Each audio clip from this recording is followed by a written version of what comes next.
Hello there. Back in Dark Age Camelot, on my Bonedancer, who got to realm rank 3 recently. I know, not a huge number, but considering I basically leveled him up from very low level, like he was the end of one of the PvP events, something like that, and I never got him very far. Um, that's actually not bad. I'm going to run an ad break because there's nobody here, and why not take advantage of that to cut out pre-rolls for the first half hour. So here we go, ad break. And of course, if you are here and I didn't see you on my various bot screens, and you're subbed, you won't see the ads anyway. Okay, also since there's nobody here, I'm going to go get some more troll teeth. Just sort of warm up and hopefully not get ganked too often.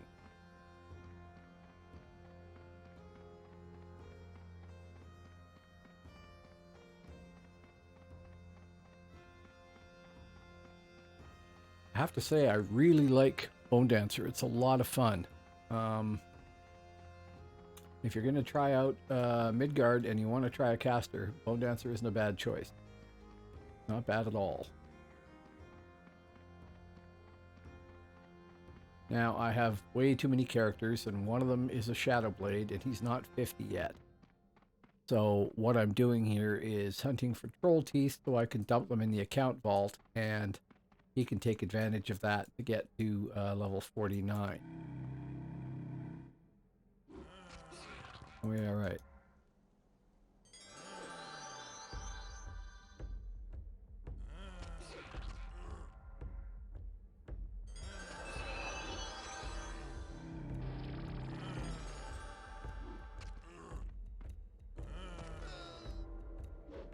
I forgot to do the essential thing, which is go to my friggin' commander, right click on him and say taunt. And then I like axe because I think it does more damage.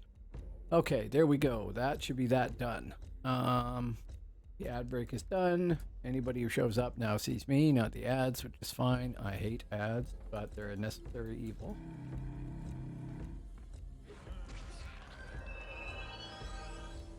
Gold piece could be the top of the stack there so that I can easily see what I'm hunting. I'm also farming this way, right? So it's boring and repetitive, and these are just blue mobs. But I'm getting stuff I can sell, and I've gotten a plat out of doing this so far, so it adds up.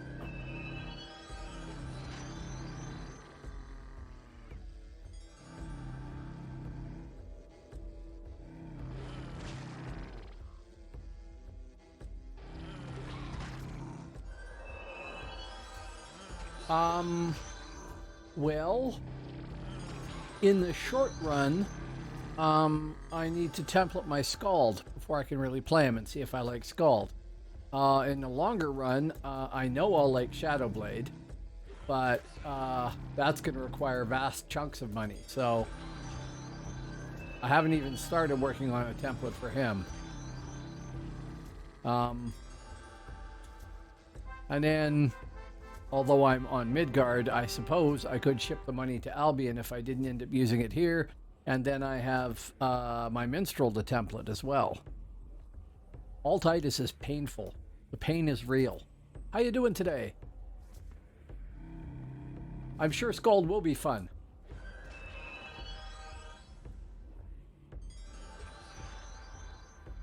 Oh, hey. That whole you need power thing. I'm also debating whether or not it would be worth it to get a to spend 4.5 plat and buy a chunk of Legion to just have in my inventory for the free power power buff, because I go through power like mad.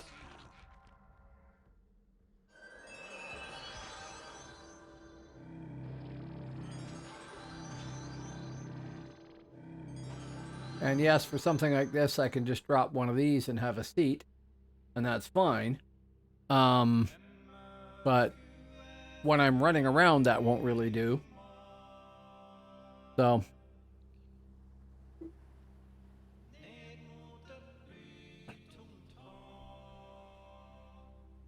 sure. And I shouldn't be relying on it. What I should be doing is I have my power pot here that I can use when I haven't been in a fight. Well, this is the thing, that they seem to be averaging 6 plat, which I have, but there's one up for sale for 4.5 plat. And I could buy that. My guy is failing badly at taunt. I don't think he went to taunt school, or he was asleep or dead during that lesson. So I'm just debating it. I mean, it would be useful on this guy, not so much for the PvE side, but for when I'm running around and there's enemies around. Right, so I'd be saving 500 gold. That's not bad.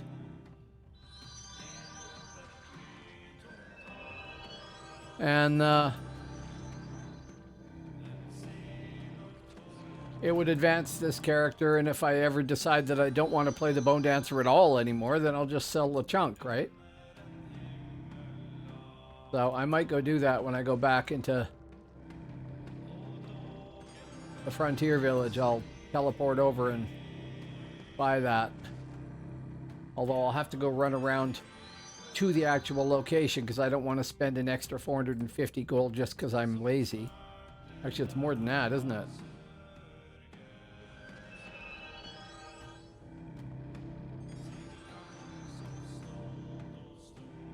So I haven't been looking at all.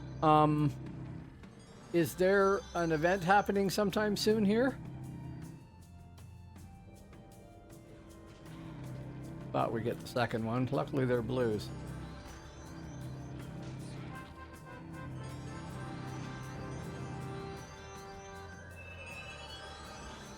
And the third one. Why don't I just pull them all?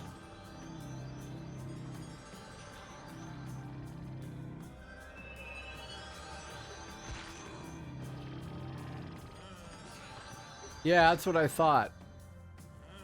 Don't know what I'm gonna play if and when it happens.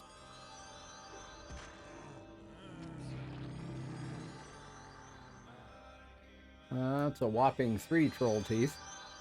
I figure I need 20 troll teeth, and I can get my Shadow Blade from 48 to 49, and then I have a good chunk of what's needed to get from 49 to 50. Right.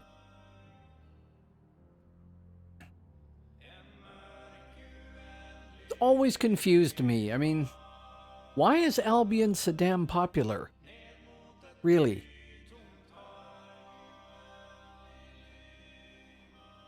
It doesn't seem to me to have any right to be that much more popular than any of the other classes.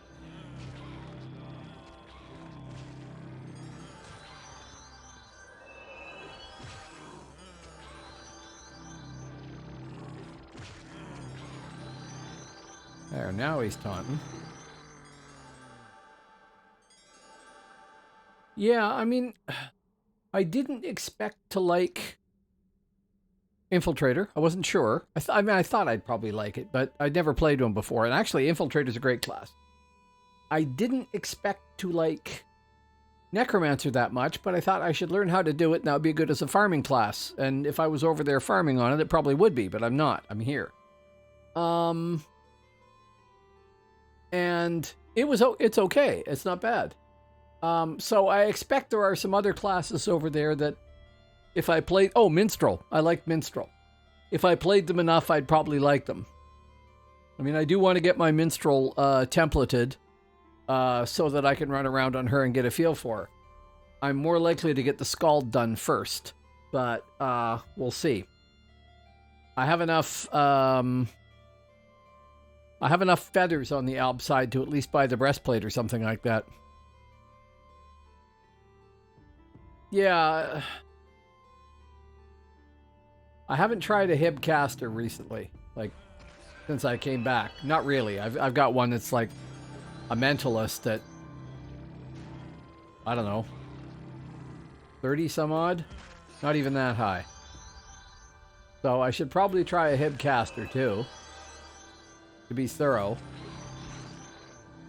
But I can't realistically try all the classes. I can't. Yes, there is that. And there's usually a lot of minstrels. Have a sit. Server info. Why did I stand again? Sit.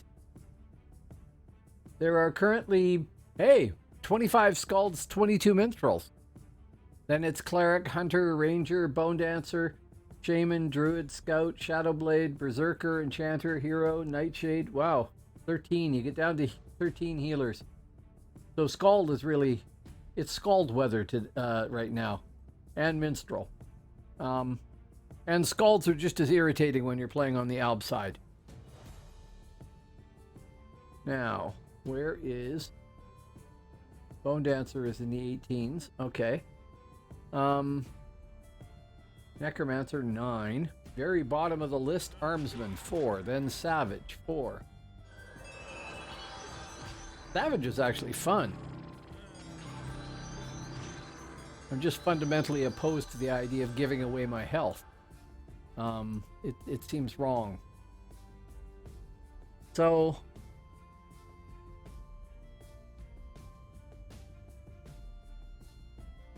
I mean, often you can look at this list. I'm so glad they provide it. You can look at this list and see what is the most popular class right now. I mean, there's 147 albs, rounded up to 150, and 22 of them are minstrels. So that's like 1 in 6, 1 in 7, something like that.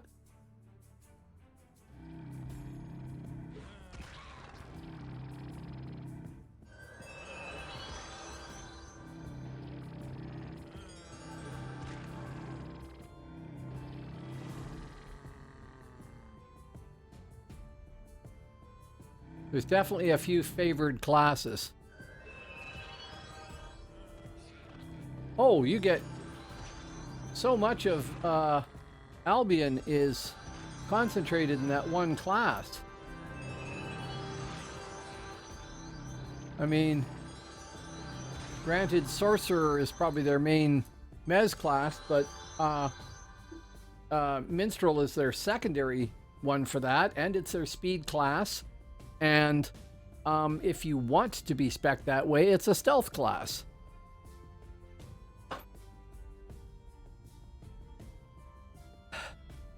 I had a gas on live a few times with my Cave Shaman.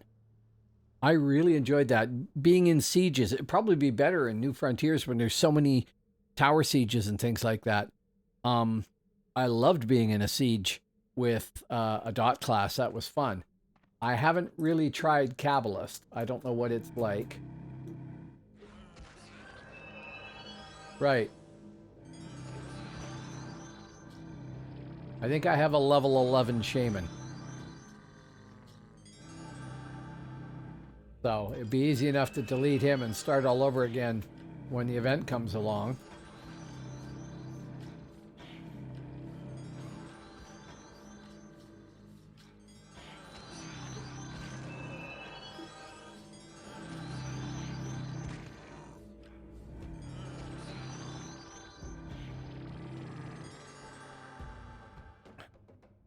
Yeah, and this is the problem. I don't know that I need another class to fall in love with. I really don't think I do.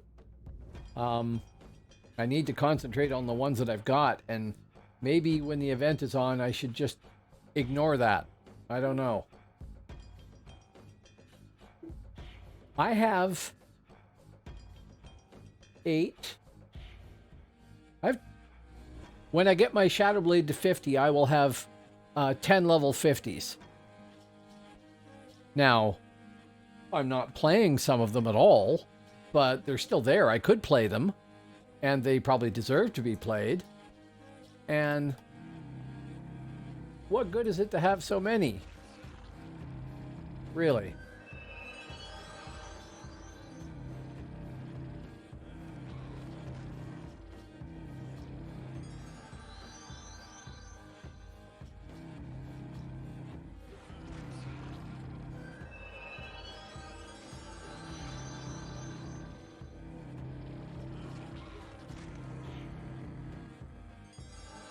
So, I don't know if I need another one, but thing is, I do want to be able to show the game off to people from a variety of perspectives. Realized I was standing there with no buff, and want to make it easier for the minstrel that comes along to kill me.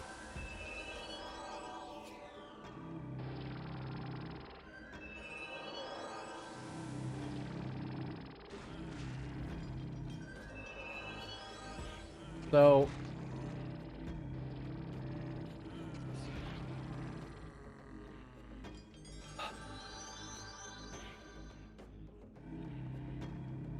as a long-term goal, I was going to get one of each of the stealthers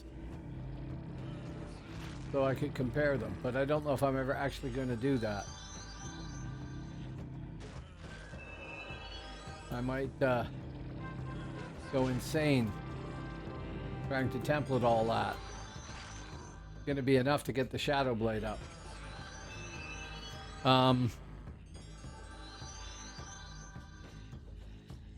Oh, I definitely do. I definitely do. I've done that with every single game. It's why I'm an altaholic. I play one way for a while, and I stick with it for a while, and then I have to have a sea change. I have to try something else. It's still the same game. I still want to play the same game, but I got to play it from a different perspective. And absolutely that happens with me. Way too much. Haunt, dude. Thank you.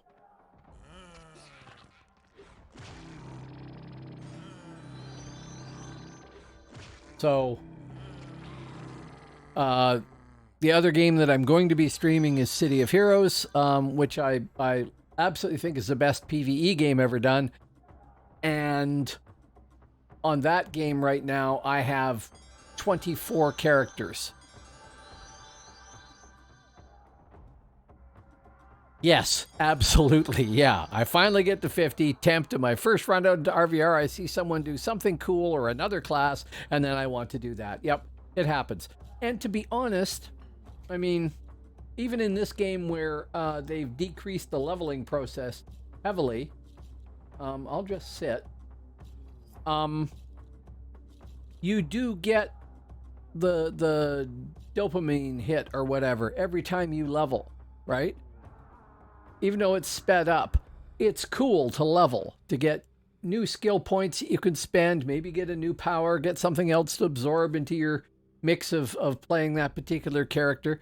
That whole process has been decreased in this game and a lot of other games because people want to be able to go out and do all the stuff now, and they don't want to learn how to do it from leveling up. But I mean, that used to be the point, was that you learned how to become a healer because you started off with basic skills and then added to your inventory of skills as you leveled up, and it took a while, so you got all the reflexes for it, and then when you went out to RVR, well, gee, you're equipped. People don't want to do that anymore. They want to get straight to the ganking, and I can understand that, particularly when they've been playing, you know, standard PvP games like Call of Duty or something like that, where you have all the stuff. You're ready to go right from the start, more or less. I don't know the details because I never actually played COD, but ooh, nice crit. But it's a different approach to things. This is the older way of doing it, and it used to be, you know, you learned how to play your game by leveling, and as a result, I like getting my characters to 50. Then there's this delay while I figure out how to template them. luckily for me, I stream and people watch me, and some of those people go, oh, geez, I could give them some plat, and they do. Or, you know, a piece of equipment out of their vault that they're not using. I've had like fantastic donations from people that, I mean, I don't solicit them, but I sure don't turn them down because it lets me advance the stream. And I sure appreciate them, but I shouldn't rely on them. So, I mean, getting my Shadowblade templated is going to be terrible, probably. I'm going to need to do tons of this. But I should, if I was smart, find a character I like and stick with it and learn how to play it well. And I mean, this might be a good candidate. I kind of fumble-fingered that. He's going to aggro something else out there. Not that it matters with blue mobs, but we're at 8 teeth anyway.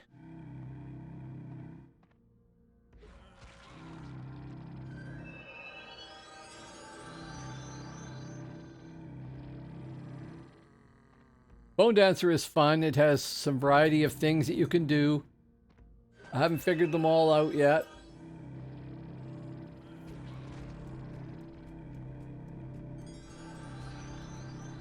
So I can probably stick with Bonedancer for a bit and be okay. And my Thane is fun. My Thane is actually, I think, my current highest realm rank character, followed by the Infiltrator. And then I have people that are lower realm rank than this guy, but not too many, if they're 50. And this guy has good survivability overall. I mean, I still get ganked pretty quickly when a group comes along, or even 2 people. But if I'm one-on-one, he's not bad. I would say my Thane is probably my best survivor for that sort of stuff. And my Infiltrator, it's highly dependent on who I'm fighting and how good they are and whether or not they got the jump on me.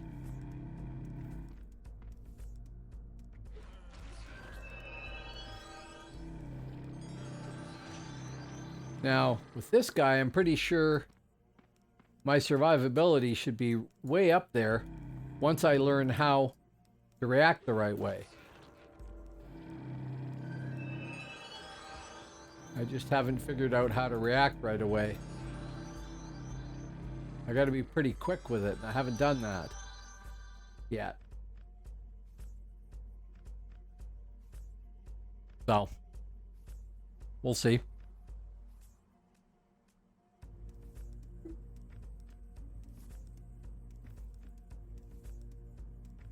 Should try it again. You'll note that they added the baseline. That's made a massive difference. The original BD, you didn't have the timer on life tap, but that's my life tap. I gotta wait 5 seconds before I can cast it again. Or I can cast the new baseline, which does more damage and has no hold on it. No delay, and, you know, in 3 casts do 15 or 1600 points damage. The life tap, that hit for 252. That hit for 537. 537. 537. The baseline is great.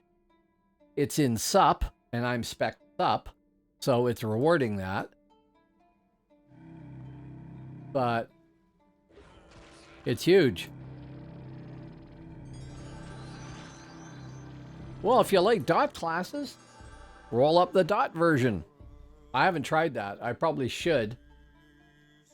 But having gotten this guy configured and everything else, and having had it be so cheap to template him overall, I mean, I spent more on the procs on his armor than I did on anything else. Unless I buy that chunk of Legion. Oh, I should look and see if I've got another troll tooth in there. I have not. We will run back and turn that stuff in, and maybe I'll go buy that chunk of Legion. PNA always laughs at me for how quickly I spend money. And I do, but...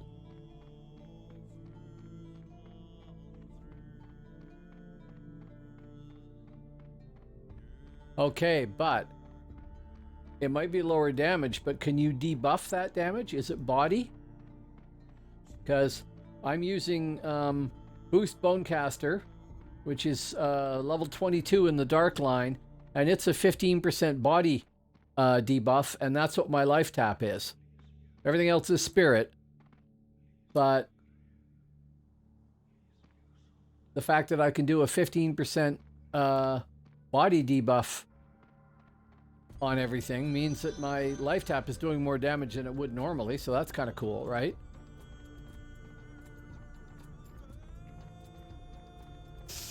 Okay, back to civilization, so to speak.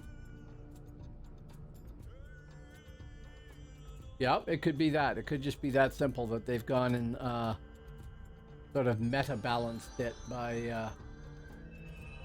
There's my troll teeth. Boom. Gotta get 10 more of those at least, and then Buddy should be okay. I mean, I can look that up, actually. I can bring up the character thing and take a look. Where is the teleporter? Always screws me up that the teleporter is here and not up there, and the stupid Vannon teleporter's up there. Gripe.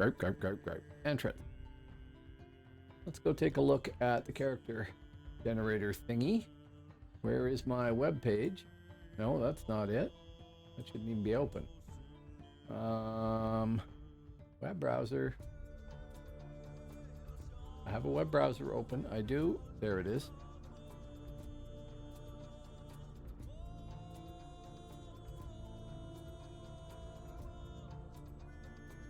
Okay, play Phoenix. Care plan. Love the care plan. Hopefully they've updated it to update the melee styles and stuff too. No, the dot is... Yeah, it's not very high, is it? Is matter. And...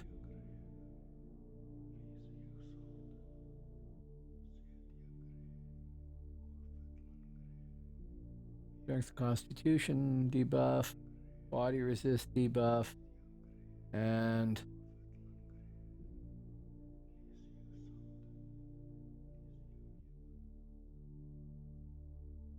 that's weird, it doesn't show the thing right. Yeah, okay, so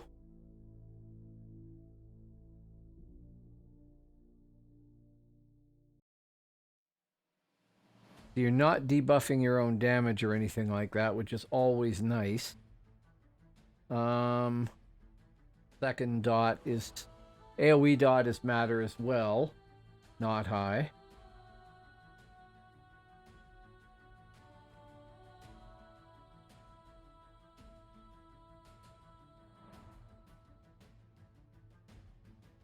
AoE dex quick buff, kind of neat. Okay, yeah, so... Chunk. If I can spell it right, not chunk with an extra Y in there. Yeah, 4.5 at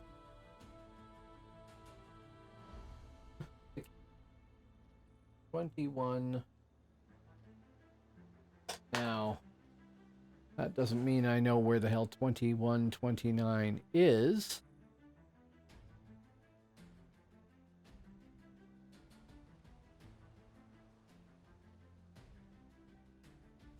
So I'd just be carrying that around in my inventory for the 10 charges of power. And I don't know if there's a better choice than that or not. Can you get a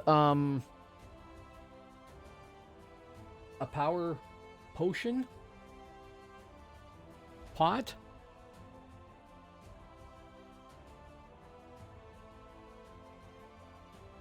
What I have here is Elixir of instant power.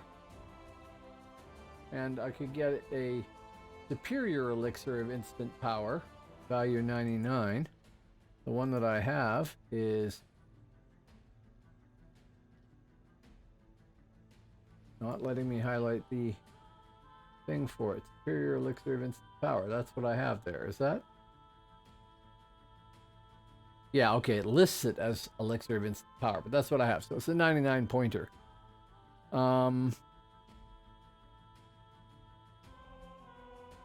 Let's just name that. Go back here, power, player crafted only. That's a better way to do it.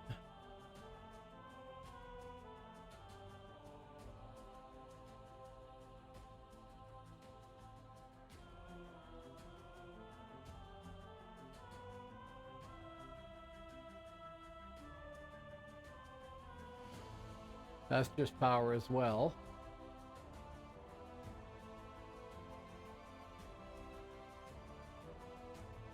What I was wondering is if there was some sort of potion that is equivalent to getting a healer's power buff there.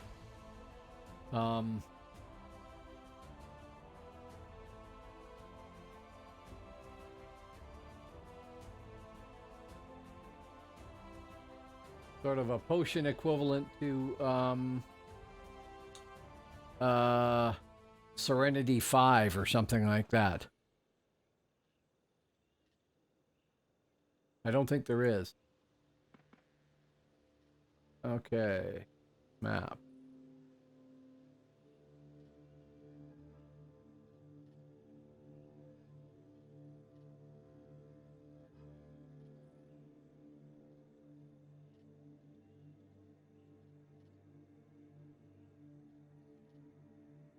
Probably in Erothi.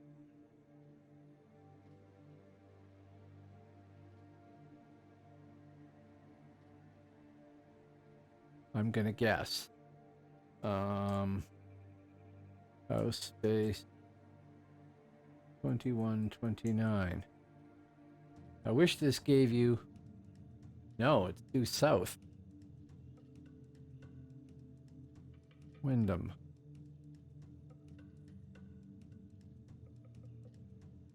Oh, it'll be right there. So we want to go to Vlasta Market. Is there a housing porter? Wyndham Market return token.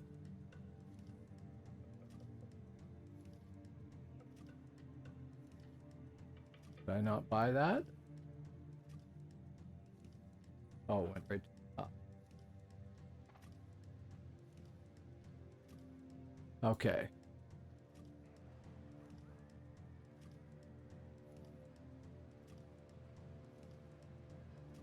Straight off that way. Yeah.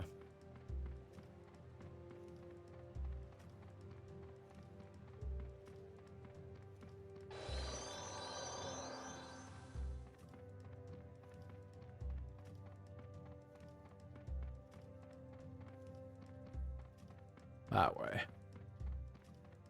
Be right down in here. I do believe. Or it could be right here in front of me. So those numbers are wrong, right? Tasty chunk of Legion, 4 plat and a half. Anything else, dude? Nope, that's it. Buy. That. In my back pocket down here. Swap it with something in the very back. That was a Midgard. Sure. Phoenix egg. Way down. Then add that. God only knows where.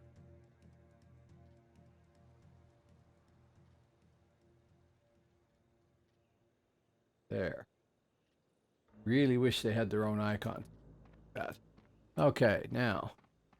Is Buddy going to be polite and let me in to teleport out? You have a teleporter? You do. Thank you very much.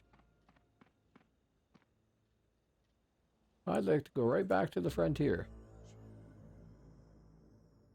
Gonna do that? You are. Thank you. Looked like it kicked me out of the house for a second there. Okay, map. Now we need to sell the crap that I forgot to sell before I went out there. Front page. I really wish this game had the ability to lock inventory slots. You couldn't actually sell them by accident. I'm always nervous when I'm not wearing an item that I might accidentally sell it. Okay, we're almost at 2 plat. That's not bad. Where's the damn tree? There it is. Tree. Stone. I knew what I meant. I just wasn't using English. Oh, okay. There's some folks out there I haven't seen before. Folks.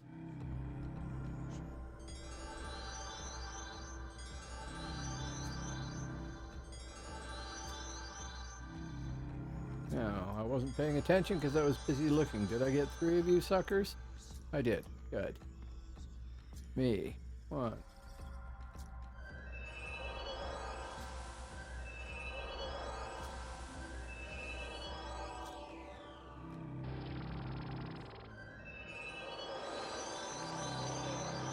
And that's fine. Don't need that there.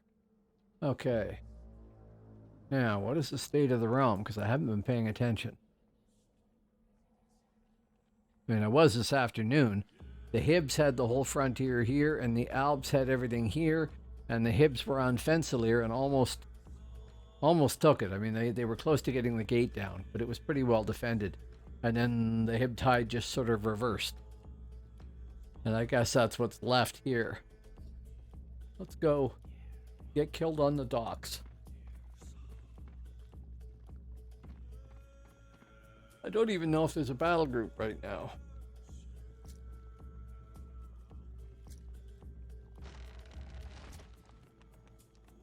Wow, there's 2. One of them won't. Yeah, okay, one of them's just for leveling.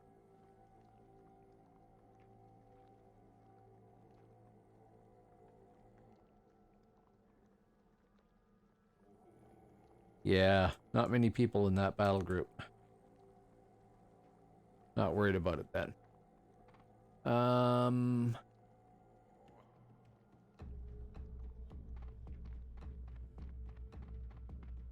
I want to go out the front door.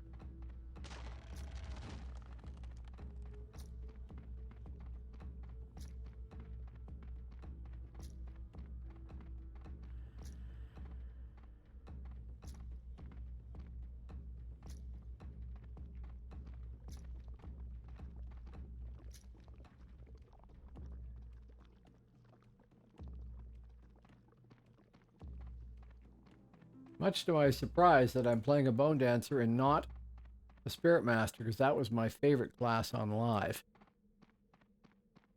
But when I tried it recently, at lower level, mind you, not in RVR, I did not really like. It didn't feel as nice as I remembered it. So, for what that's worth. Bonedancer, on the other hand, sort of feels like the way I thought Spirit Master should have been. Even though I was playing an SM before Bonedancer came out.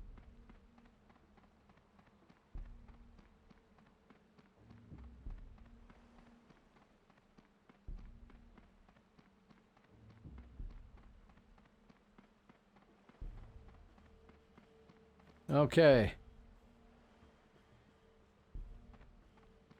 Contra Warrior just made a regional contribution shaming announcement. Our Arcanium contribution is at 58%, our Duskwood contribution 48%, leather distribution 27%, cloth contribution 38%. So that would be why we don't have an event right now. Now, what was I checking here? I was going to check where the task realm was at the moment. Usually it's somewhere I don't want to go. Oh no, Eminmacha. I can go to Eminmacha and die there just as easily as here.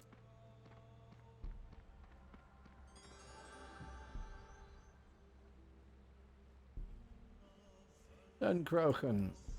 Take me there. As long as it isn't Aelin Vannon. I'm not nuts over Aelin Vannon and never have been.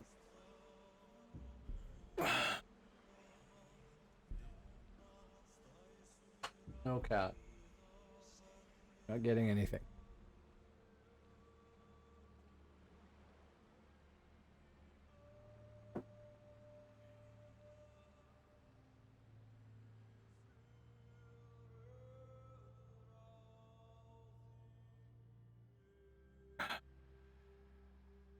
I don't know if Unos is switching realms or joking. Probably joking, but he just said, want to buy weaponless Veilwalker template. Veilwalker is another class I could try, and so is Reaver. And I bet you I'd like both, actually.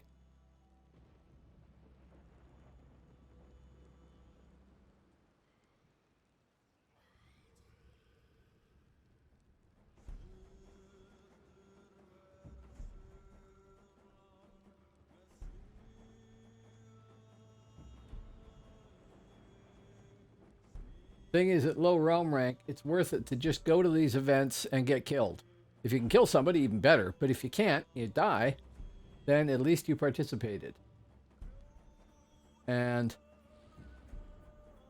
you get credit for it, and that's good enough to advance you at low realm rank. One of my bots just had a complete conniption there. I don't know what it was doing. Where the hell am I? There we are.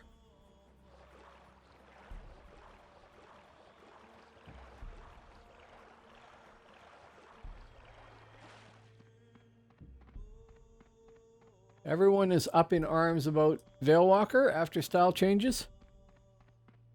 Yeah, I do like Thane. I absolutely love Thane, to be honest. I've had a great time with my Thane. What have they done to Veilwalker that's made it so annoying to people? And that means I should go and see how many Veilwalkers there are right now. I mean, I know they tried to make changes to the styles to equalize things a little bit, right? Or so the theory goes.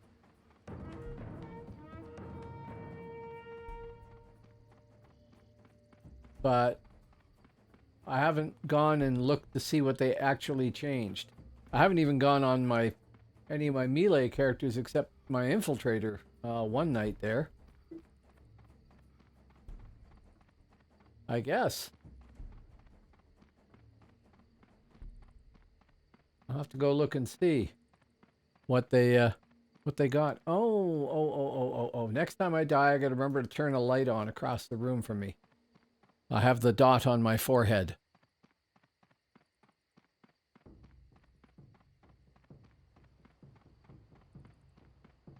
Which I like to try to eliminate.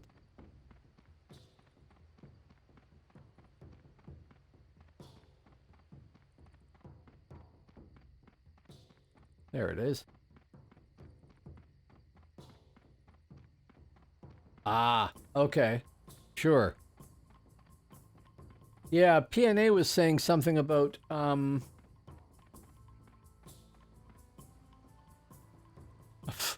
I got here just in time to have nothing happen. Great. Thank you. Thanks for coming out. I don't think I'll get credit for that either.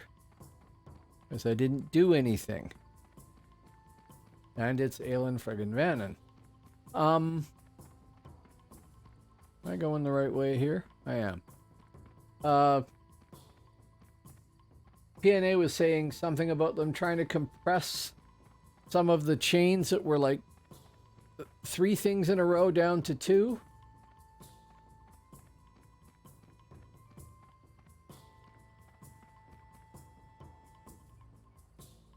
I see a lot of people up there, and they're probably all Celt. So somebody will come down to kill me. before I get to the dock. There they are. Where are they?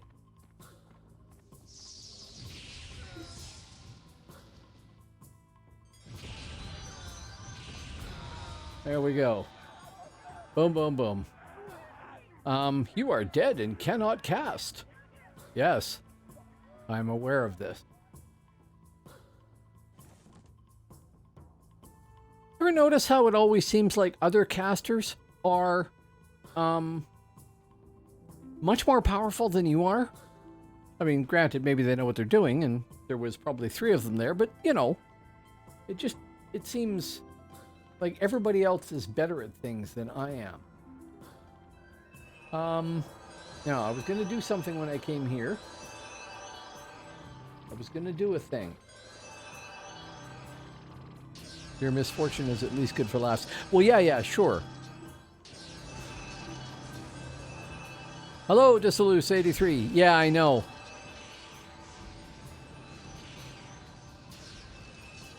Right. I see. I mean, most of my characters, melee and everything else, I don't even do like a second in a chain most of the time. I'm just not that good at it. Yeah, and that's a bad thing.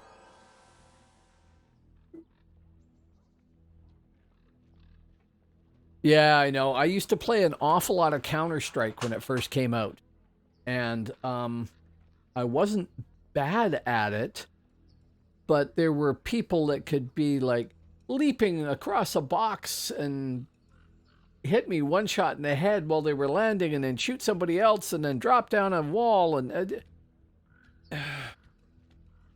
I don't want to think that those people were cheating to be that good. I think they were probably talented, but it was sure head hole. Yes. Back in a second. Just got to go turn the light on and hopefully solve that problem. Back in a sec.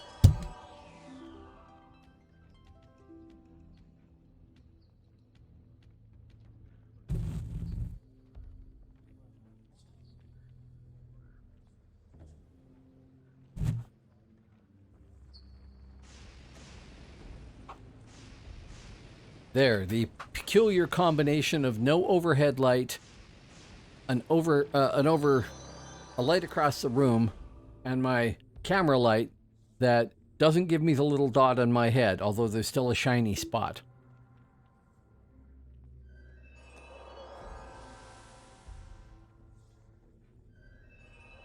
Hello, actual Kevin. You don't know about that. We never hear about it, but we don't often hear about the shady side of tap dancing. I'm sure there's a shady side. How you doing tonight? How's the music generating going? I think I need pets.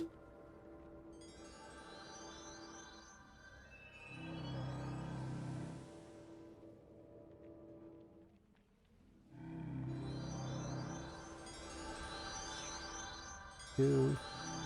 I wish these pets didn't all cast on top of each other. I never know if I've got all 3 until I drag the line out. Yes, I have. Okay. Now the regular buffing can begin.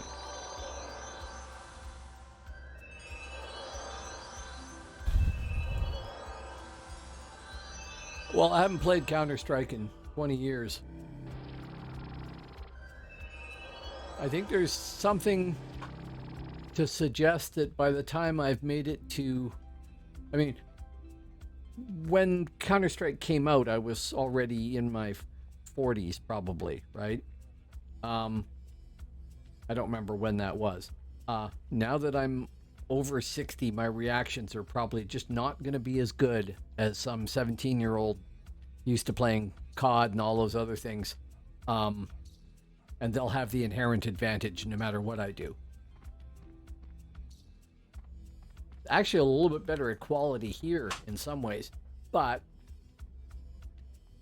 what this game takes that simpler games don't rely on as much, I think.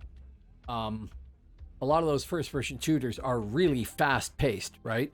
So you have to be aware of what's going on, but a good chunk of it is luck, too. So I don't know.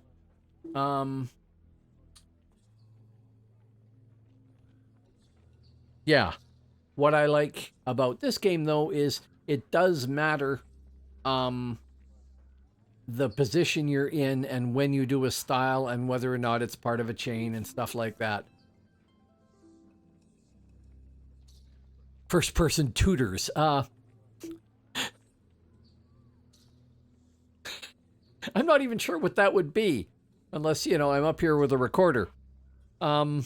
Which, I mean, I used to play the recorder, but nobody wants to hear that. Oh yeah. I liked Empire. Crusader Kings. Have you ever played Crusader Kings? This is not a rhyming contest. No.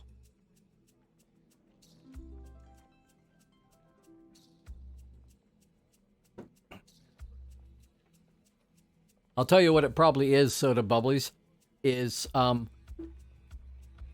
Yes. Hello. Welcome.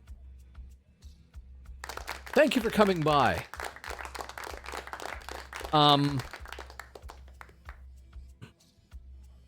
Too many things happening at once, and my brain is slow. Crusader Kings is brilliant. Very weird, but brilliant and really hard to do well. At least to me, anyway. I haven't figured out all the ramifications of it.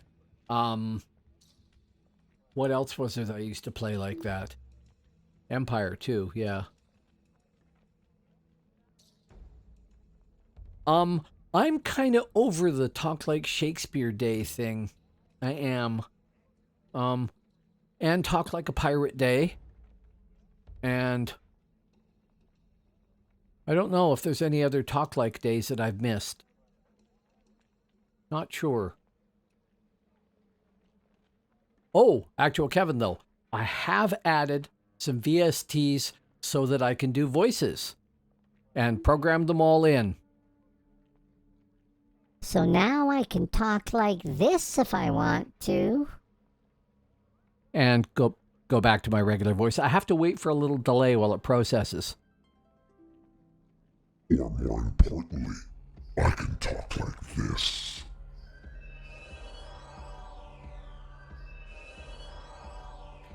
And that should be recovered.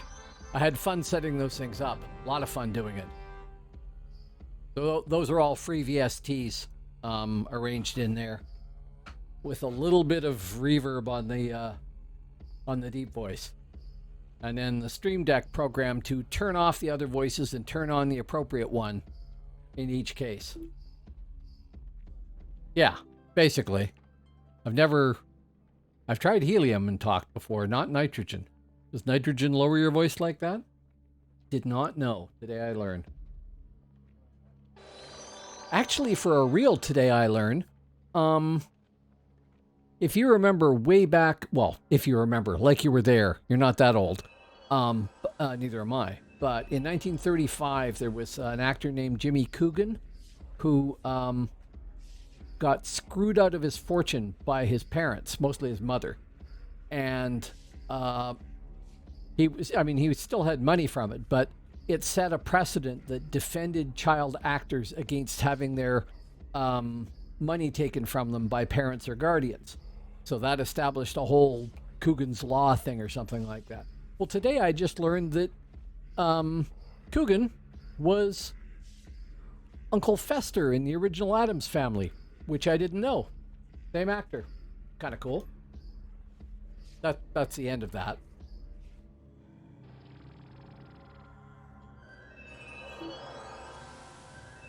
Yeah. You knew this.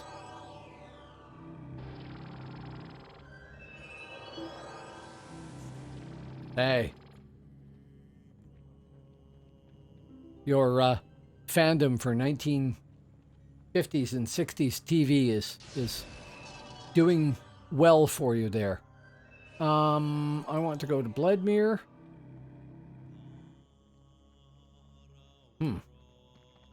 Somebody has a very ugly dog.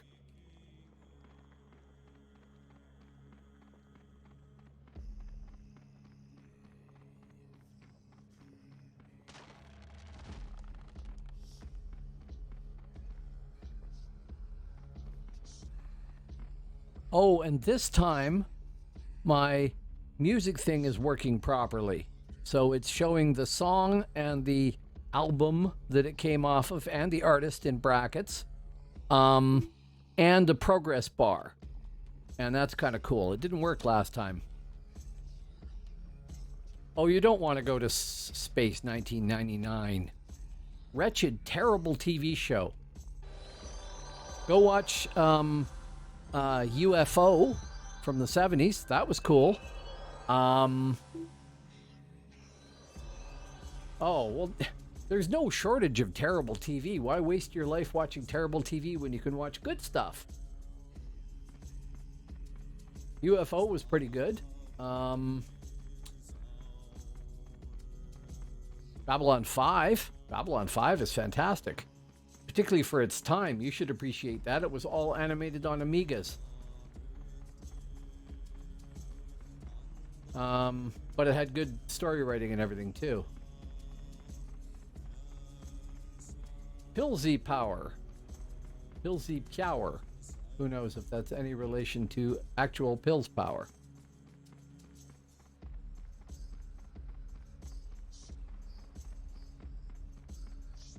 Corpse.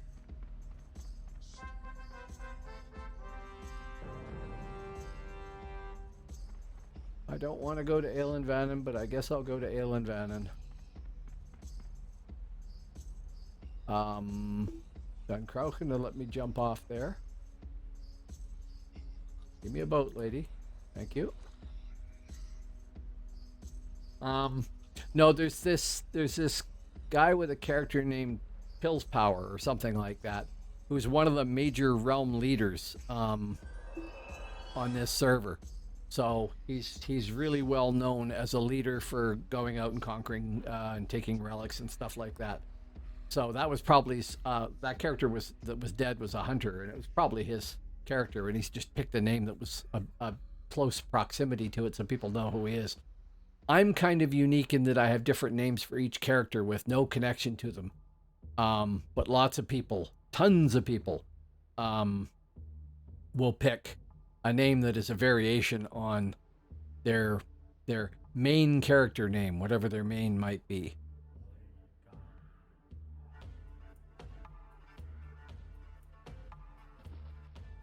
For anybody who hasn't picked up on this, Actual Kevin is not an MMORPG player.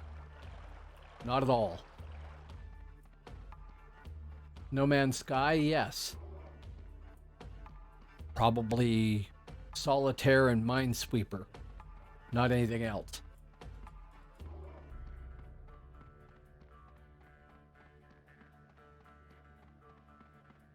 Oh yeah, and this should be working. I don't like this song. Goes to another random one.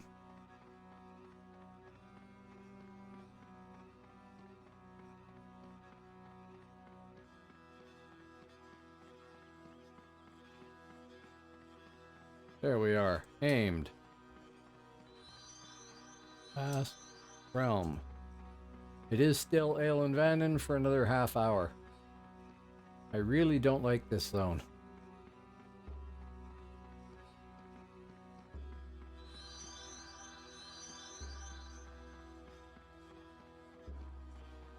No idea why. I just don't. Maybe I'd feel differently if I was playing in an 8-man or something.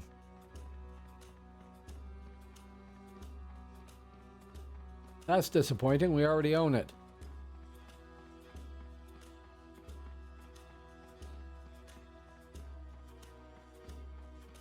See, for old science fiction involving the moon, which is a pretty obscure niche for TV, I will go with UFO every time. UFO is well, first off, for anybody who's ever played the game XCOM, that's taken from UFO. As far as I'm concerned, it's taken directly from UFO. Modeled on the whole idea and everything. UFO is definitely a product of the 70s. But it was... Why am I not sprinting? It was quite well done, all things considered. Wrong map. That map is useless here. Follow, because that's the wrong map. We want to be going that way, over there. Jeez.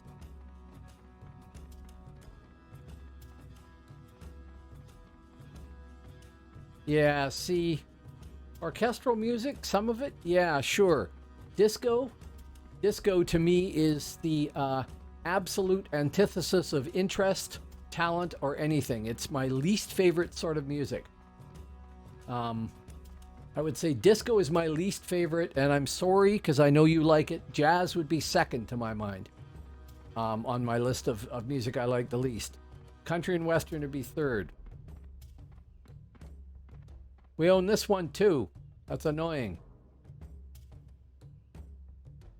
Map. That's the one I just came from, so now I need to go that way. Sure. I have very narrow musical tastes. I don't know. I don't know why. I have no idea why. I've never heard any jazz that I like. I recognize it takes tremendous talent to play it. I realize that. Oh, here's the enemy to kill me. Thank you. Where are you? Mez, stunned. And toast. And distracted. I like this very narrow range of music. I'm not a big music fan. Typically, I don't listen to any music in a day. So I'm a terrible judge of what's good and what's bad. Do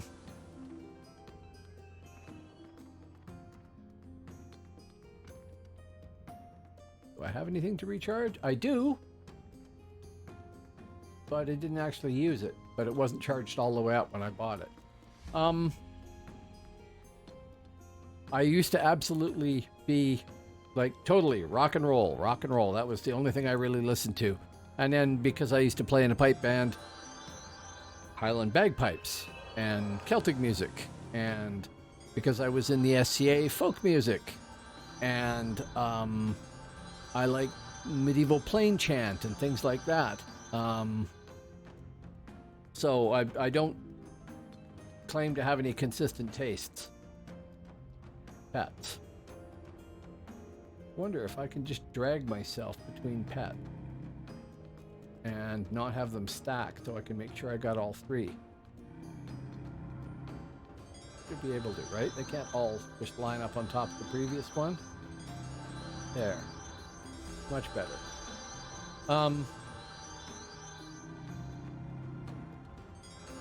Okay, me, buff. And then the 6th cast spell.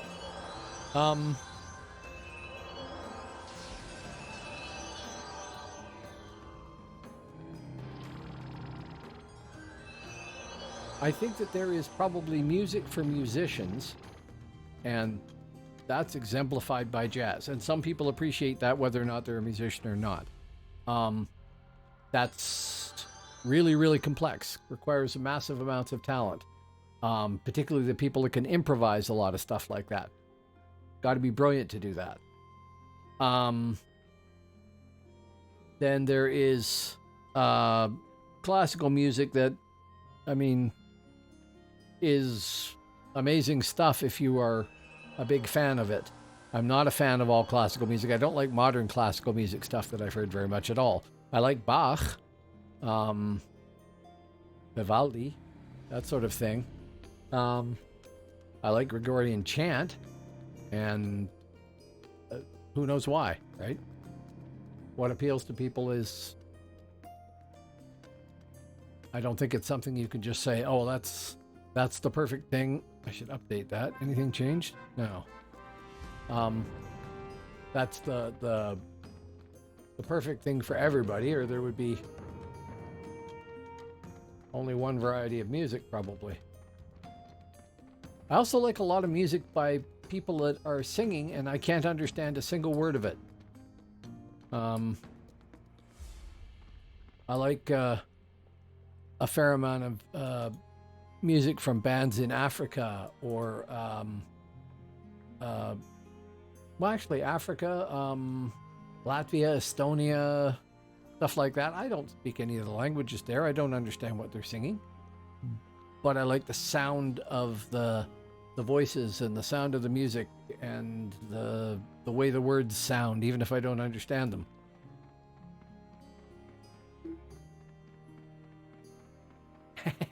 try and shove that into the conversation, right? I like the stuff that you're making, Kevin. I do. It's not all my style, but that doesn't mean anything. I like the stuff that you're doing, and I'm glad you're having fun with it. Look, Pilsy Power is still dead there. Unless somebody else has died in exactly the same spot. Nope. Same guy. I'm glad you're having fun with that thing. Actual Kevin there is busy generating all sorts of interesting soundscapes and music and whatnot, using a particular strange and rather obscure synthesizer called a euphonium. And that's cool. But I here actually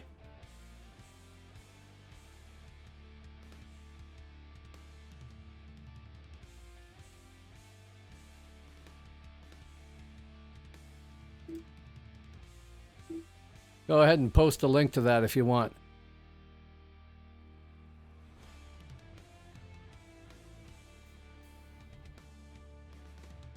Yes.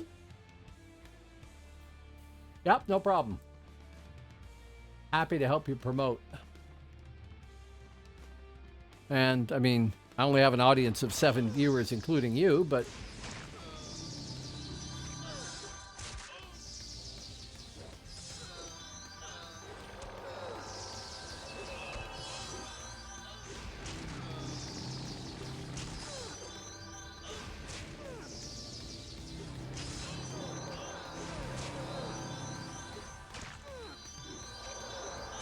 No, didn't survive him. Oh well, die and learn. Who was that?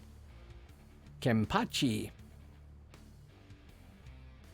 Still survived longer than I expected to, but round 2 soon. Oh, you took too long. Just a sec.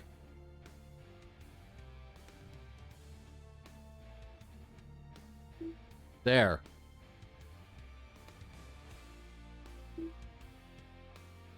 There.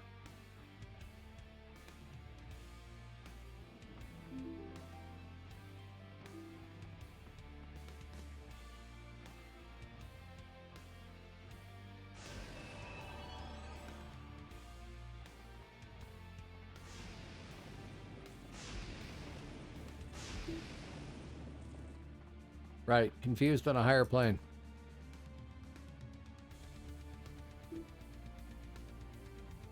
Okay, sure. So if you get a chance and you want to hear some definitely different stuff than what you're used to hearing, go take a look at that.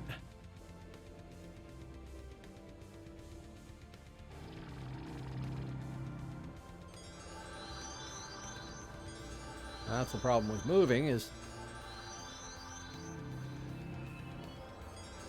Oh, I like those quotes with the hammer logo there. That's cool. Knights of Valhalla. Okay, me. Potion. Much spell casting.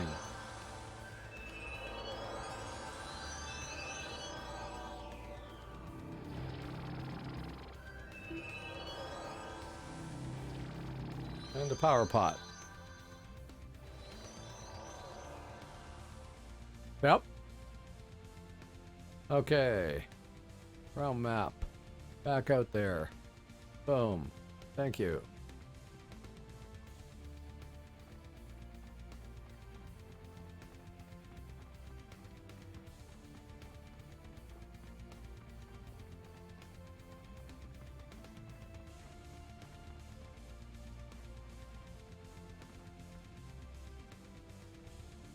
Mid-central here. Realm, has it changed? No, it's still Leyland Vannon for 19 minutes. 4 minutes on participate, which I should get. And then I will be closer to realm rank 3L1. A long ways to go. On the other hand, at least on Phoenix, it's possible here. And it's diminishing returns as you level up, so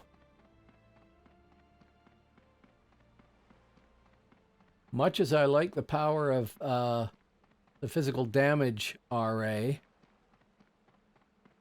it's I think pretty effective, and I got to keep cranking that up to the maximum. I really kind of wish I had a good purge too, so I could turn and react to people faster. And I don't have any purge at the moment.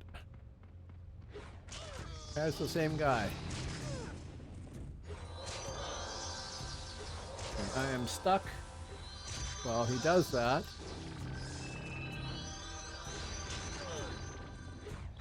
And not able to react well enough. Oh, it's a different... No, it's the same guy, isn't it? Kimpachi. You creature. Wafangul. Okay. Don't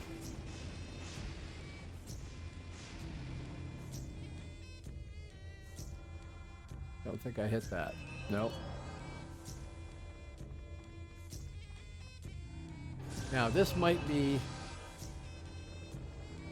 me just not reacting well. Entirely possible. It could be that I'm suffering from not having paid for all the stuff with the really good procs. I have procs on my chest, but it crafted, and it's 100 point, not 180 point, and that might be some of that there too. I'm simply not getting the maximum benefit from procs when I get hit.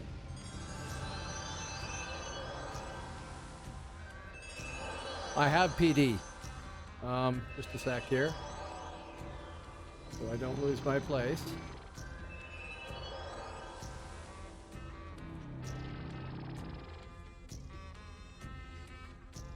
I have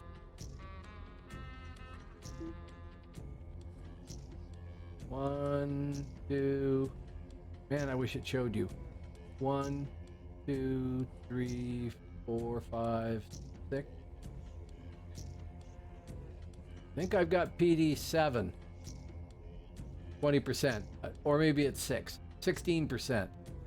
So on top of being capped, I've got 16% over top of that.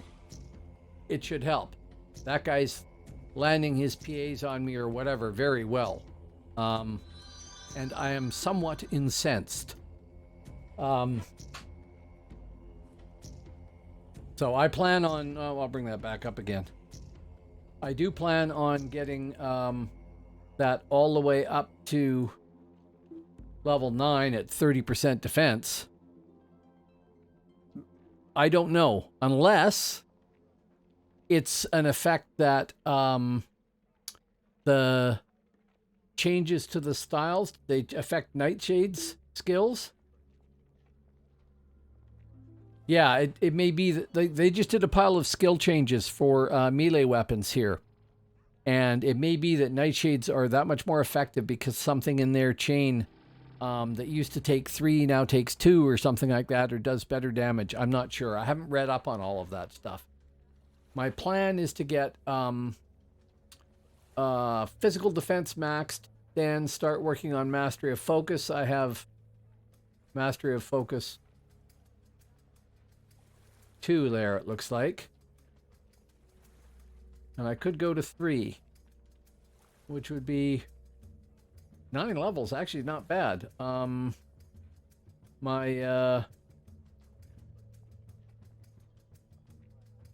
My new baseline is 48. My life tap is 47, so it wouldn't hurt to crank those up. And I don't think I have enough to go there. No, I need 3 more. And then I'm not sure what I'm going to go for after that. I I would love to have tons of serenity, but I don't think that's going to be it. Concentration would be nice, maybe, but I'm not quick enough on using quick cast as it is. So, mastery of magery is extra damage. That sure wouldn't hurt. Mastery of the art, speed. That wouldn't hurt, but I don't run around with anything other than the pot buff, so I'm not sure. Yeah, I know it doesn't work in combat. Problem is, what I really need is a healer and all their buffs, and a shaman and all their buffs. In other words, to be in a group, not solo. And I'm mostly running around solo when I'm streaming because I think I'm not going to do a very good job.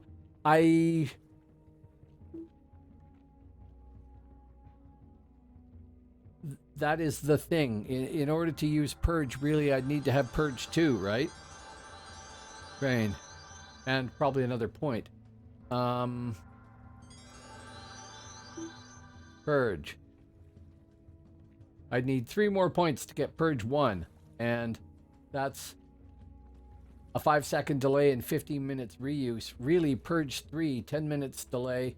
And, no delay and 10 minutes reuse is probably the most cost effective.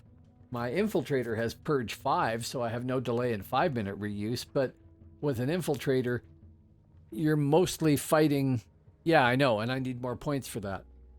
You're mostly fighting other stealthers, so if you don't have Purge, you lose that fight. Done. Right?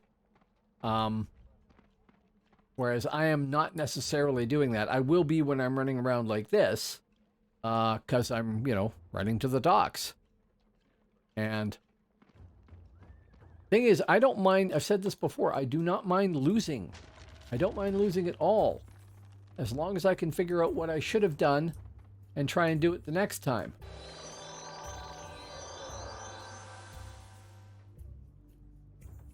So I'll keep giving that guy realm points and see if I can figure out what I need to do to defeat him.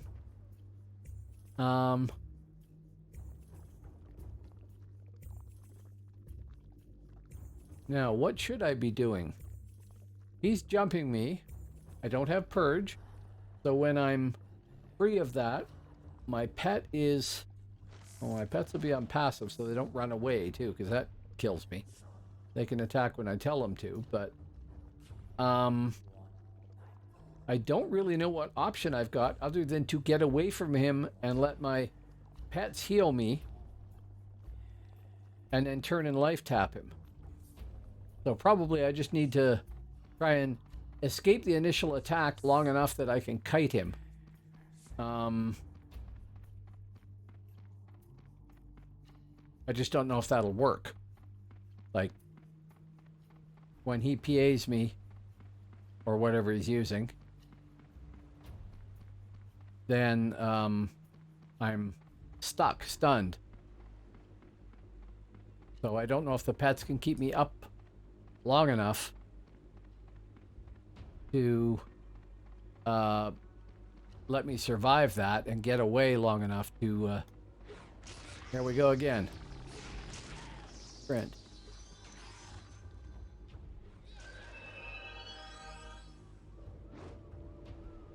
And he's killed my pets entirely.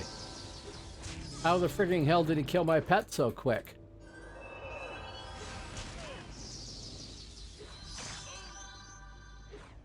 And then the styles kill me.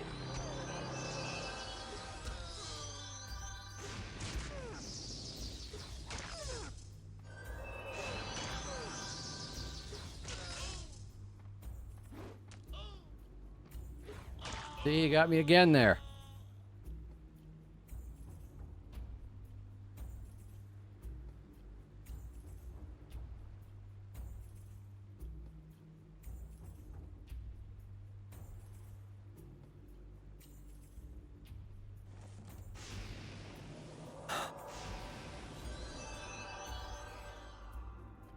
Get out of the way there. Okay, I'm going to scroll back and just spend a moment looking at the damage that he did there.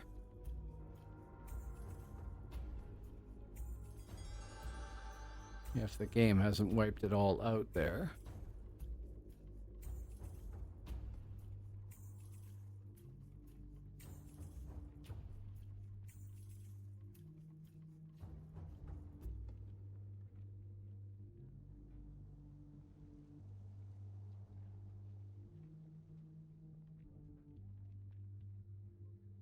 Okay.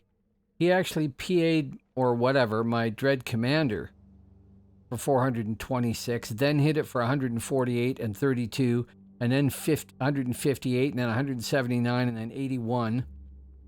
And it got healed in between there, but nowhere near enough. So he took out the commander. That takes out everybody else. And then he took out me. And if I'd had the old life tap without the 5-second frigging timer on it, then I would have been able to kill him, I think. But with the new life tap, not so much.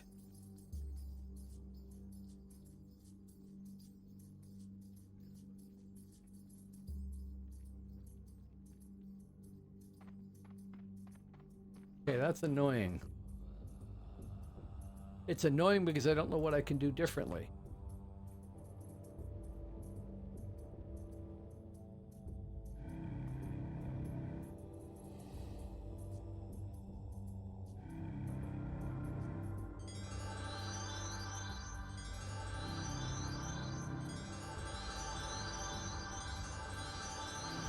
Got all three.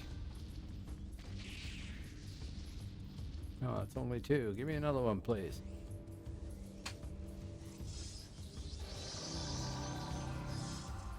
Me.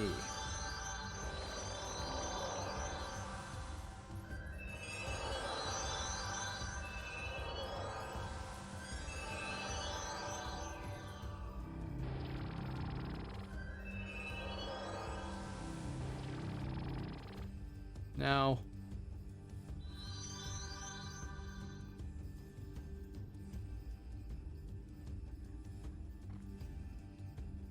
I think I had my pet on passive there, so I think it was probably just taking damage without dealing it, and that's part of it. Our hammer.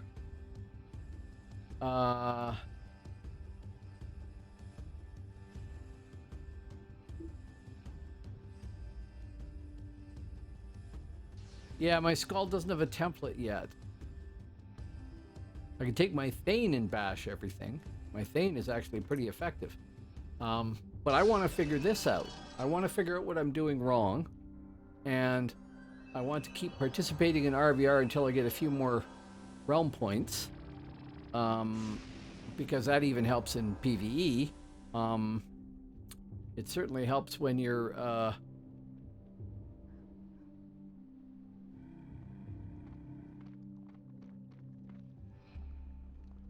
Yeah, part of the reason to roll up the Bonedancer was, in fact, to be able to farm so that I can start equipping the Scald, because he's not templated. He's the result of one of those leveling events, and his equipment is meh. I think that would be the best description. Pretty much meh. It's all ROG gear. So... I don't know what I've got for,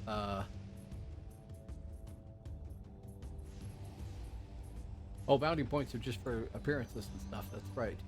I don't have very much in the way of, feathers yet. So I need to do more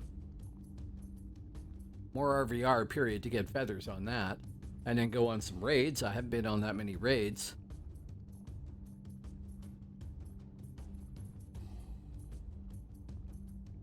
Getting advice from people out here, unless they happen to be watching as well.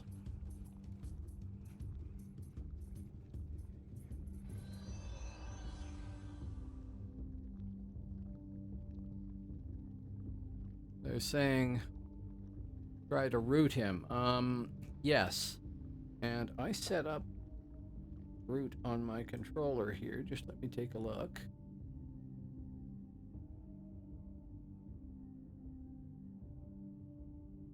Right. That finger there. So yes, pets on passive by default, so they don't run away when I get hit by somebody until I tell them to attack. Turn, face him, root him, debuff him, and then send in the pets. And everything once he's debuffed. That might do it. I don't know how long the root duration is.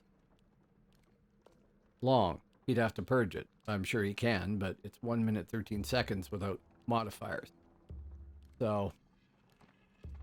Oh, I've covered up chat.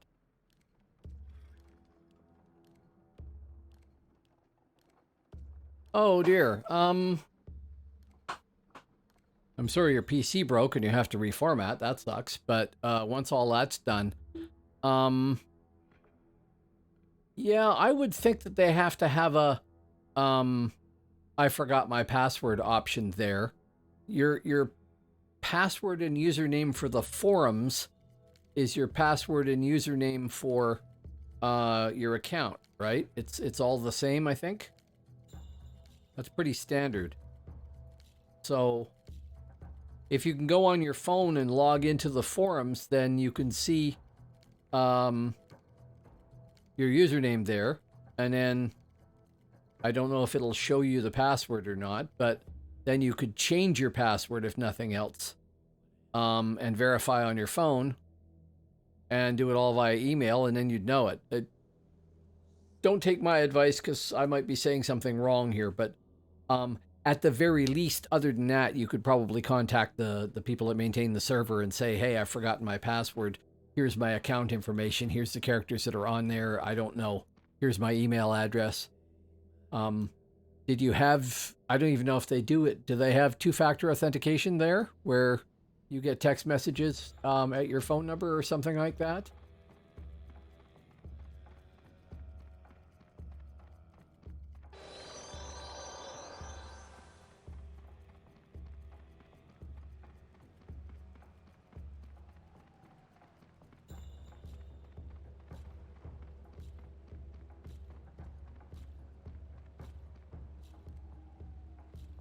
Oh, Kampachi isn't here anymore.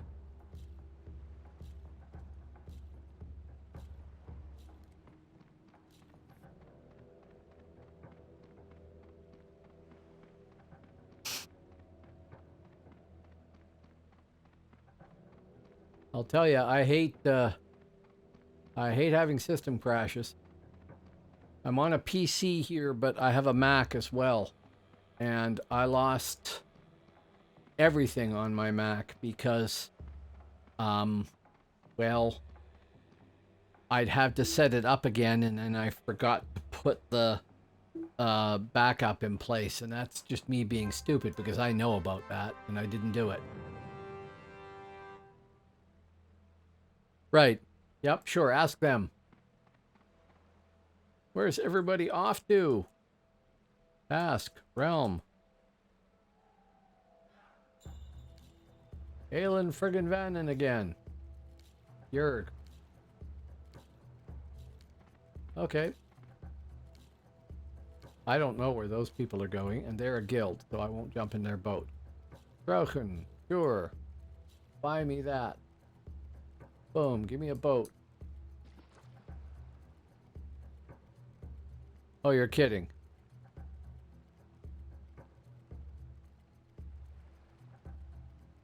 We're fine.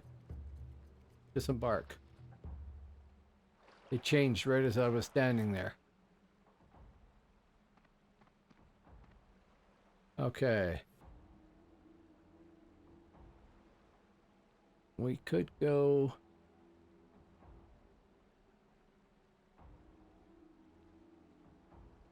Send me to Dundaben.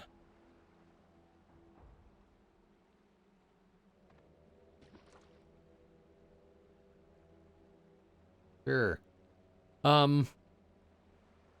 Yeah, if you've got their Discord, I don't even have that. I should have that. I should be on the Discord for the server. But check with them for sure. Oh, some other people out there that I haven't seen in a while. Welcome back.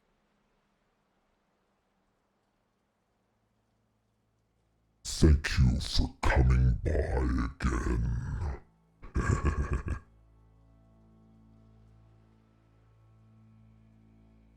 I spent a lot of time setting that voice up. I have to use it every once in a while.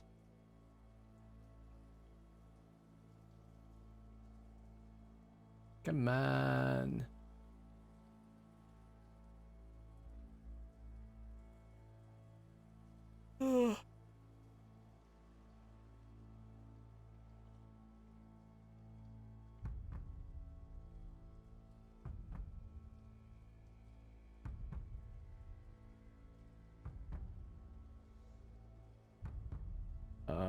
I want not that. Just leaving there. Okay. Realm map. Come on, follow. Oh, I've hit that bug.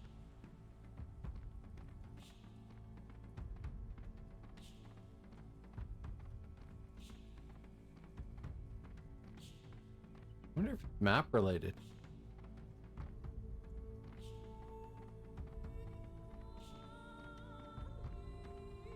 Can we not fight?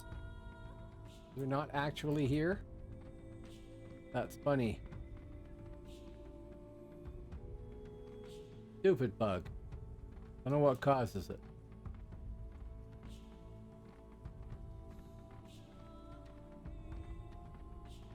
When my boat arrives, I should suddenly be teleported.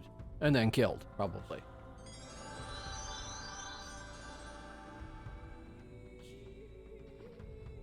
There we go. And dead. As predicted. And I'm sure I was a real challenge to all four of you. But I just participated in RVR. So, stupid, but, you know, done.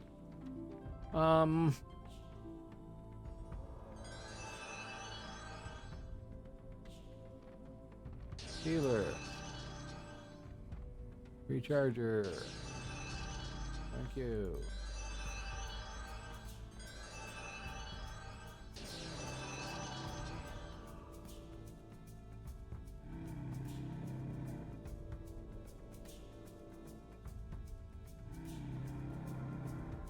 Two. Three.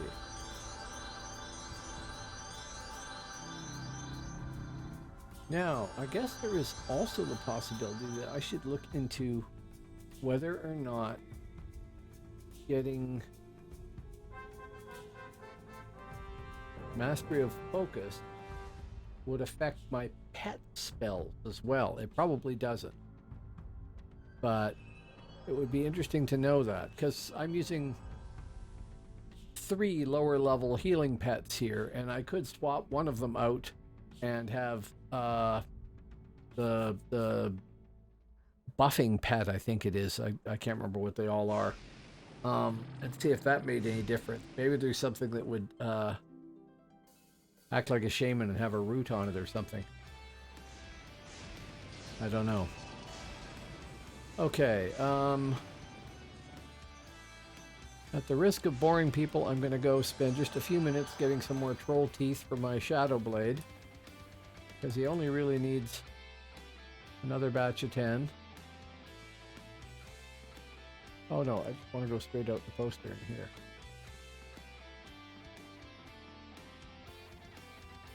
Let me out.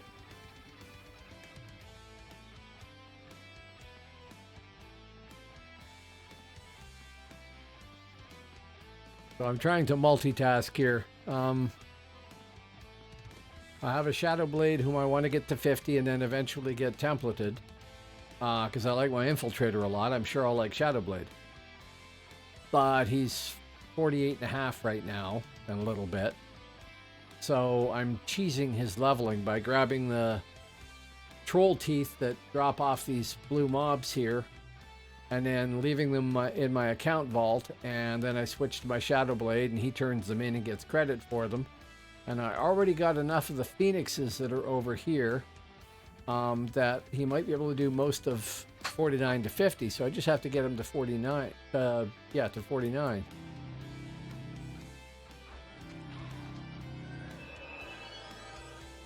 Oh, I've done it again.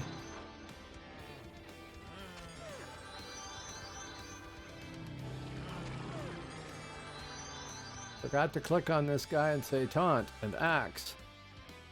And try and maximize the damage. I don't know if axe actually does more or not.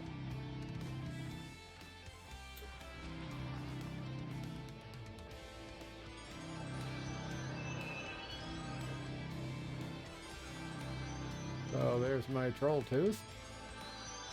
And this is my farmer, so I want him to spend time farming because I need money for other characters. And so far I've spent money on him pretty heavily. Plus this is good practice for when I do get in a nice one-on-one attack somewhere. Should be nice practice. Build up reflex.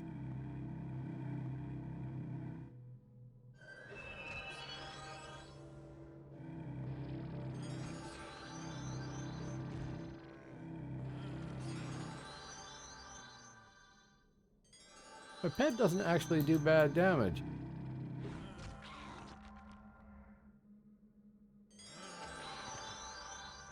Out of power again. Always a problem. I can cheat now, though.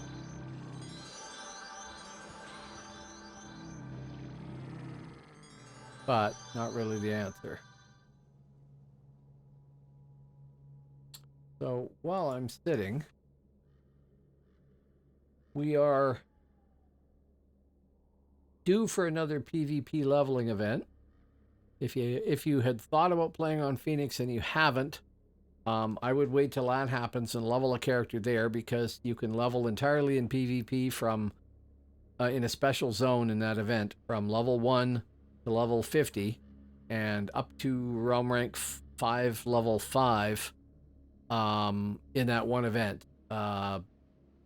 If you're really quick and you pick the right class and you know what you're doing and it really clicks in all regards, you can do more than one character in the 3 days that the event will be. We don't know when the event is going to start until people donate stuff to some NPCs, and we don't have enough of that yet. But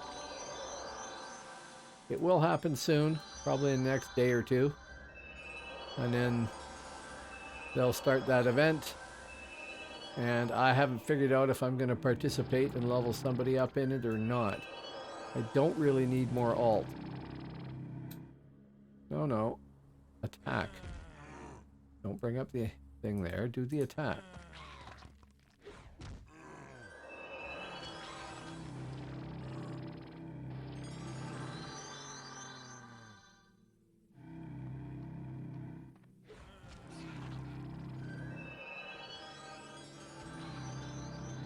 So,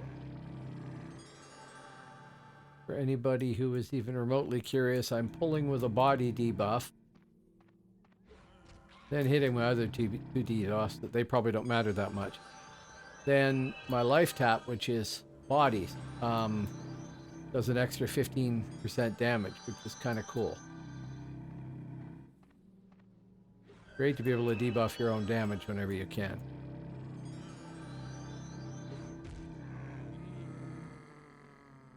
Okay, that's the stupid drops that are worth experience drop every couple of minutes.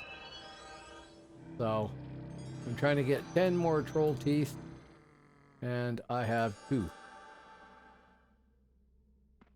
Yeah, we'll sit for power. That's it. Damn you, sir. Sit.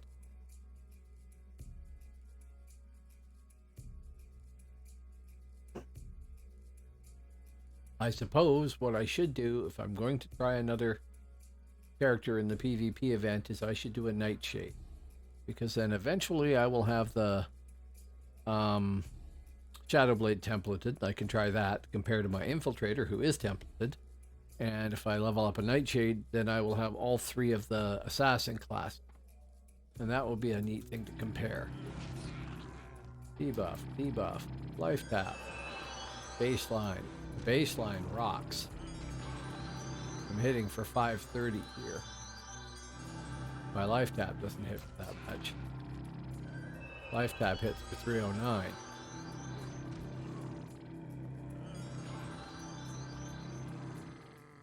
Free troll teeth. And one nice thing about the debuff is it's got decent range at least. So it's okay to pull with, because I don't really have any long distance spells, I don't think. Come on, dude. Taunt. Thank you.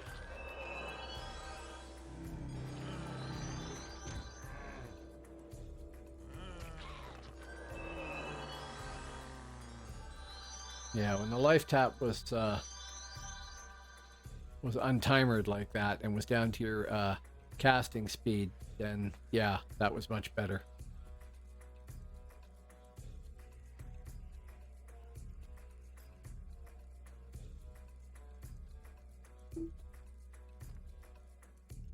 Have a good night there, Lurker.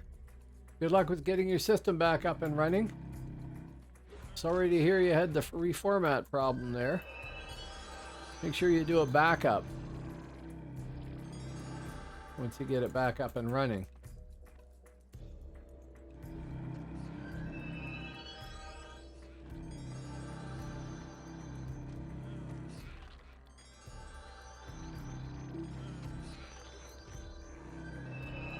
I speak from the experience of somebody who knows far better and didn't do a backup.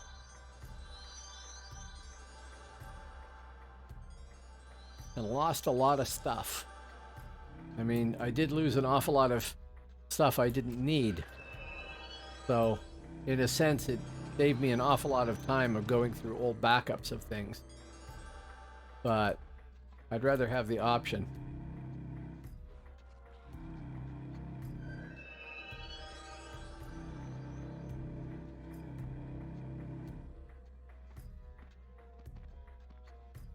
Anyway, have a good night. You're still there? You are. Have a good night. Thank you for coming by.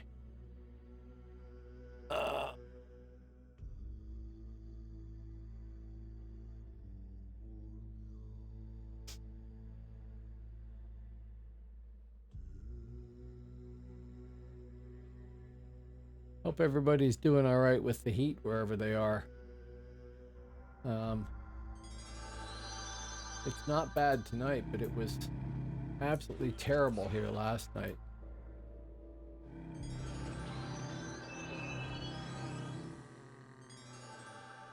Well, this is the thing, is my Mac system had backups of my previous PC system, which had backups of my previous Mac system, which had backups of stuff that I had from the 80s. Yeah, from the 80s. I kept telling myself I was going to wade through all that crap and sort it all out and get rid of the stuff I didn't need. And some of it is backed up on a CD somewhere. And if I could find the CD reader, I could hook it up to my system and read that data back again. That's the really old stuff. The stuff in the middle, gone. The worst thing is, I mean, I call myself that font guy because I make fantasy fonts and languages. And I had a whole pile of those, all the source files for them for my font software on the Mac when the hard drive died. And that data is gone. I've checked thoroughly. There's no way to get it back. It's gone. I had a backup using Time Machine on one of my external drives. Only that died too at some point. So no, lost all that stuff. The fonts still exist, and I can still load most of them back in. There were some projects I never got completed that never got produced as fonts. They were just project files, that's it. Those are gone. But the ones that I actually produced a font from, I can rebuild the project file from the original font, but I got to do a whole pile of reprogramming. And the fonts that I create rely on a thing called Adobe OpenType font scripting. And so you'll have like a 700 line script that controls the way everything works.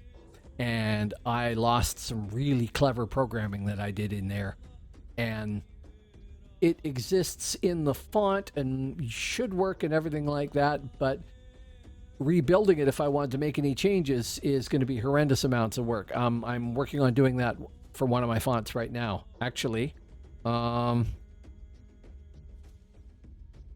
This is an example of, well, the ancient Egyptians had hieroglyphics. They had another writing system, which was for use on papyrus, just people taking notes, called hieratic. And they had another one that was a simplified form of hieratic called demotic. And I often wondered, what would it look like, let me kill this troll, if that had survived to the modern day. So I sat down and built my version of new demotic and what it would look like. So that's what I have. That's a font. And it is based on the shapes that were used by demotic. Well, actually more hieratic than demotic, but based on those shapes. And then I've written code in there so that you can put in brackets and put the cartouche shape around it, the outline around it. But it'll work without that too. And I have code in there that stacks some symbols over top of other symbols and other ones that doesn't do it and things like that. So that was me playing around with that stuff, right? That's just an example of it. And then I have a Patreon where if you want to support me for $1, you can, and you can download all these things and play with them. Which is why I've been making them, so that I can post them up there. But I have to rebuild them all now, which is kind of annoying.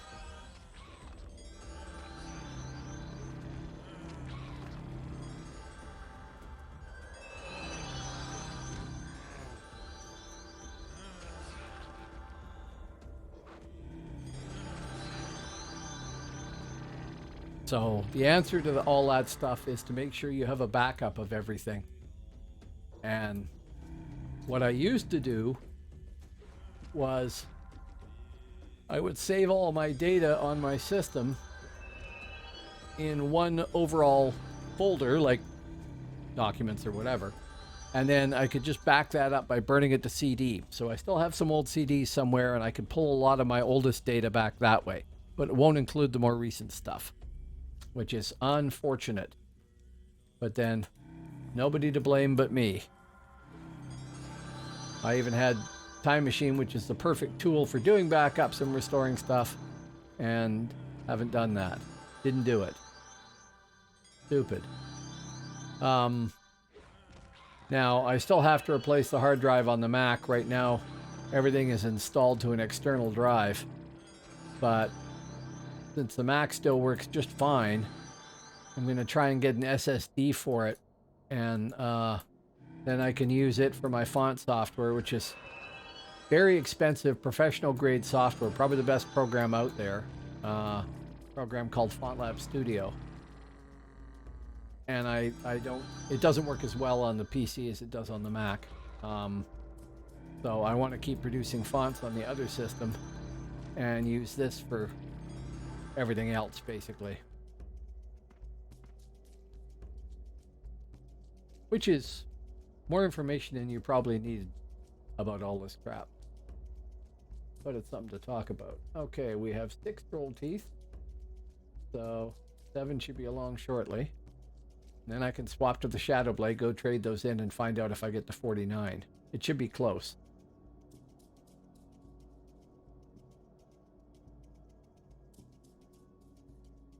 And then the Shadow Blade is going to be dead in the water, really. Because his equipment is way too low level and crap and everything else, and I'm going to have to replace that. I suppose I could just go buy ROG gear over time and work a template out based on that.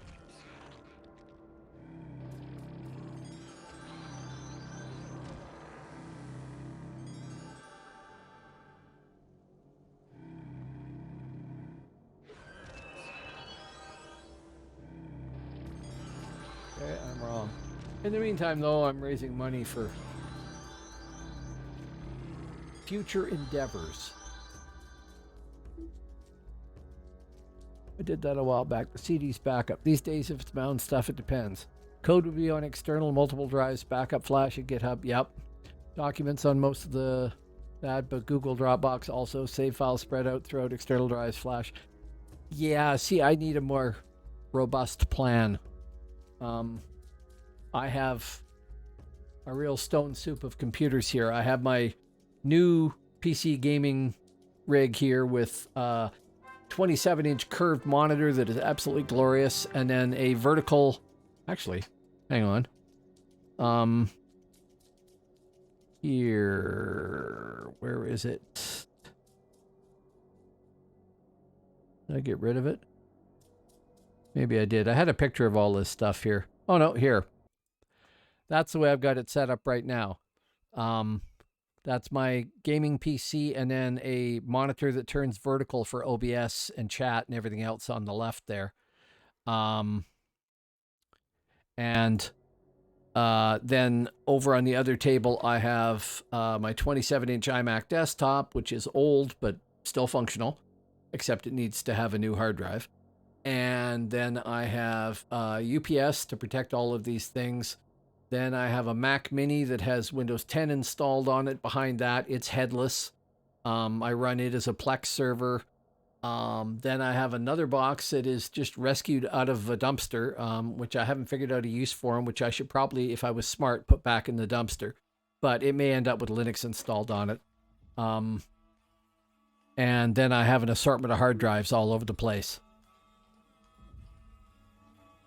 Well, what I've been thinking I would do is I might set up a internal server here so I could play around with doing some design with a back end. I had a web-based game I wanted to build at one point. Never got very far with that, except the planning part of it. Of course, all the notes for that are gone. They were on the Mac that died. But I thought I might try something like that just because I used to be a web developer doing web-based applications. And I haven't done it in years, and I thought I should go do some more development for that. It was mostly Linux, Apache, MySQL, PHP. I was doing object-oriented PHP, and I quite liked it. I know people hate PHP, but I've done Node.js for my bots here, and I can't stand JavaScript.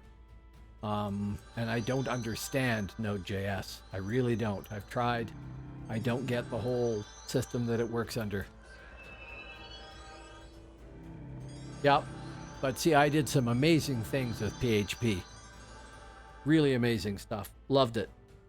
Because it was nice and easy. You should try playing with Node.js then. It's got its strengths. I have a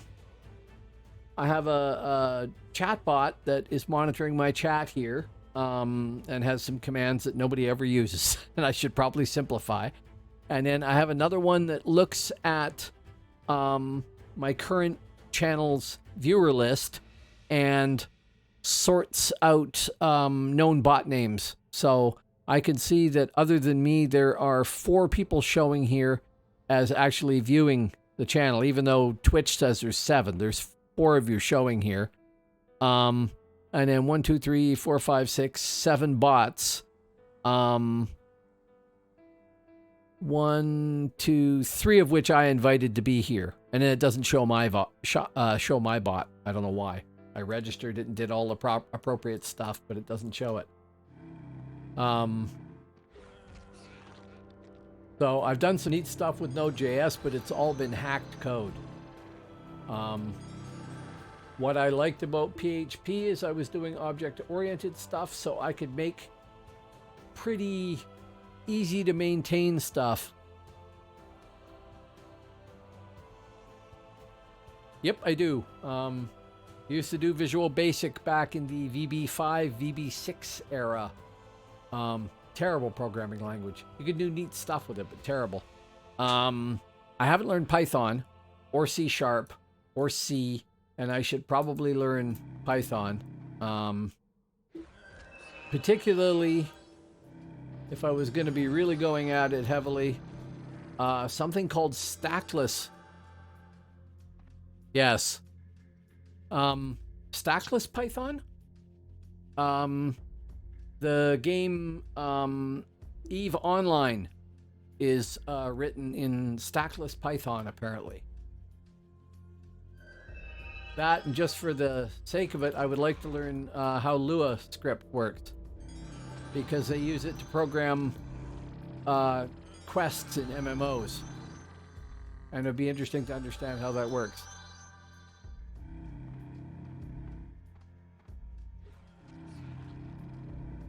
I think all the quests here are done in Lua.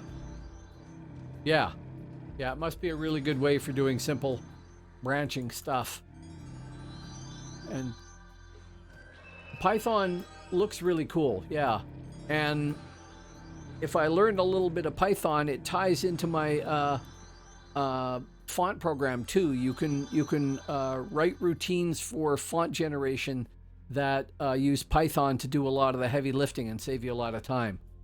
One of the fonts that I wrote, and God, I don't want to work out how to do that again, all the scripting for it. One of the fonts that I wrote was Egyptian hieroglyphics. Okay, so I learned that if somebody is, oh, do you work in automation? There you go. Super easy to make huge mistakes. One of my favorite quotes of all time, and somebody looked it up for me the other day, and I can't remember who said it, but the quote runs along the lines of, a computer enables a person to make more mistakes faster than any other invention in human history, with the possible exception of tequila and handguns.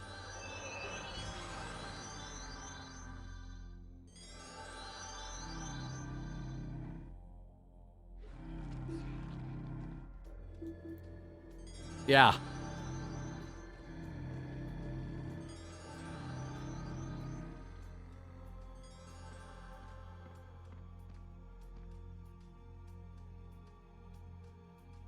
Way back in the day, I recall when I ran a bulletin board system, I recall somebody connecting to me and saying that they'd had a problem. They were looking at how to make batch scripts, and they made a batch script that said, create a folder called test, cd to test, go back to the original top of the script and run it again. And they said, now my computer doesn't work because the hard drive has had it's basically it's been filled or something like that, and I don't understand how I fix that. And I said the only way to fix it is to reformat the whole thing, because a little bit of knowledge is really, really dangerous. On a weird side note on that, what was the drink of choice in Vietnam when they did roulette? Oh, you mean like Apocalypse Now? I have no idea.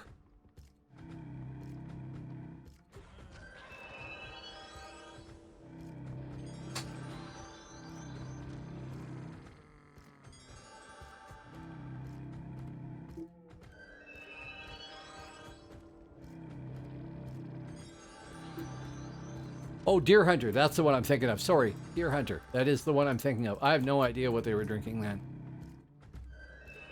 Stupidity, I think.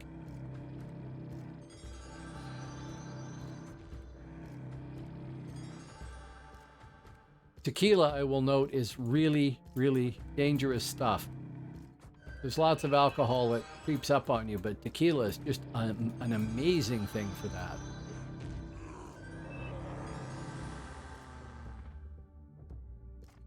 That, and when I was in the Army, I had some friends of mine that were sent to the Middle East, First Gulf War. I was in then, but I never ended up going overseas. They came back from Baghdad with stuff called Abu Nuwas Arak. And Arak was really, really deadly stuff.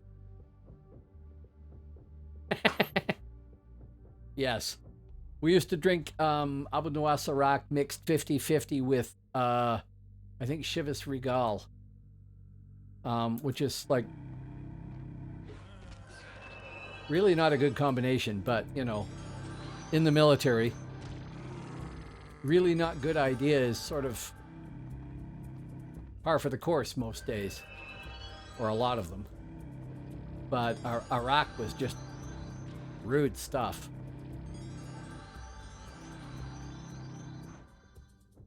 Attack him. Hit him with your hammer or axe. Thank you. He's killing the bone fixer.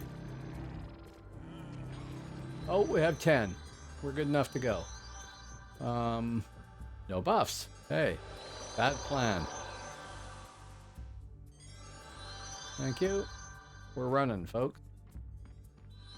So now we can go play Shadowblade for about a minute and a half and turn this stuff in and see how far I get. Yeah, I went for a long time not drinking anything, really. Basically nothing. Like maybe a beer or two a year, that sort of thing. Oh, Everclear. No. Yeah, Everclear is terrible. Aquavit. Schlivovitz. Just like Hungarian pear brandy. Just insane. But up here in Canada, we have this stuff called Screech too. Yeah, I need to do that too. A lot of both. I'm not drinking too much or anything like that. I barely drink as it is, but I drink cheap scotch in my coffee, which I'm gonna get some of in a minute. Why is there not? Oh, that's not the front gate. That was a postern. And I've recently, starting just before COVID, I guess, really got into Korean food. If you haven't tried that, Korean food is fantastic. Particularly Korean fried chicken. I can't eat any other fried chicken now that I've had Korean. They're better than anybody else. Just amazing. But I also like, to a lesser degree, kimchi and the other stuff that I've tried too is quite good. Well, they have a drink, I think, called shoju. And it's sort of like sake. And sake, if you've ever had it, is also a really dangerous thing because it's so easy to drink. When I was in the military, I went to, oh man, look for it. Korean fried chicken. Just amazing. If you want, strange as it sounds, if you want sweet stuff, look for yangnyeom. But the usual house chicken that people make in every place that I've tried here in town is just kick butt, really seriously. It's an awesome way to eat too much and feel really ill afterwards. I have been completely derailed in my train of thought.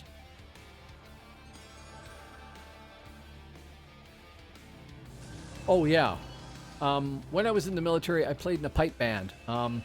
If you've ever seen a movie called The Devil's Brigade, which was about the first special forces in North America in World War II, the Devil's Brigade was formed by a Canadian Highland Regiment coming down to Helena, Montana, and being joined by the dregs of the American military prison system.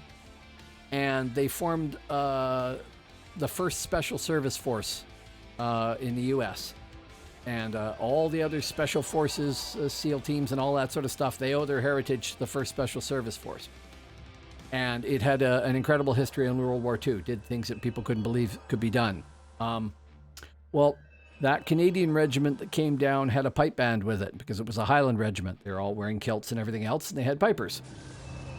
After World War II, the first Special Service Force was disbanded, and the Americans went back to other American military units, probably off to form their first Special Forces stuff after that, and the Canadians went back to Canada, and through various events of units coming and going and everything else like that, that pipe band ended up in the Royal Canadian Regiment Infantry School in Petawawa, Ontario, and I was posted to a unit in Petawawa, Ontario, and got a chance to volunteer for the pipe band. So I used to play for the pipe band. I learned how to play the pipes. Haven't done it in 20 years. I'd probably keel over dead if I tried, but I used to play them.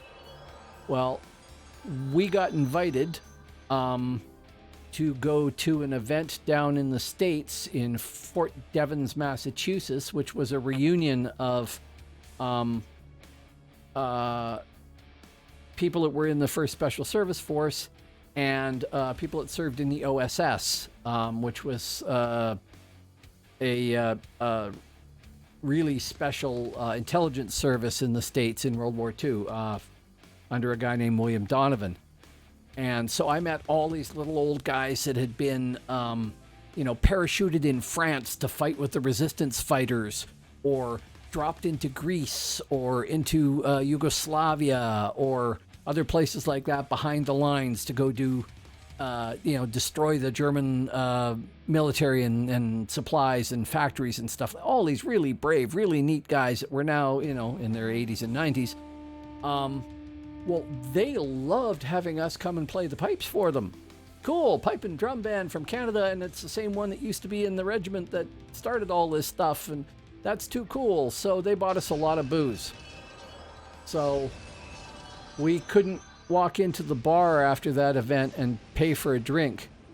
And I can't remember what I ended up drinking. It was 2 shots of... 2 shots of something that was a liqueur of some sort, but it was very much like licorice, and I can't remember what it was. And then after that, 18 shots of tequila, and apparently I phoned home then, and my wife didn't understand much of what I was saying.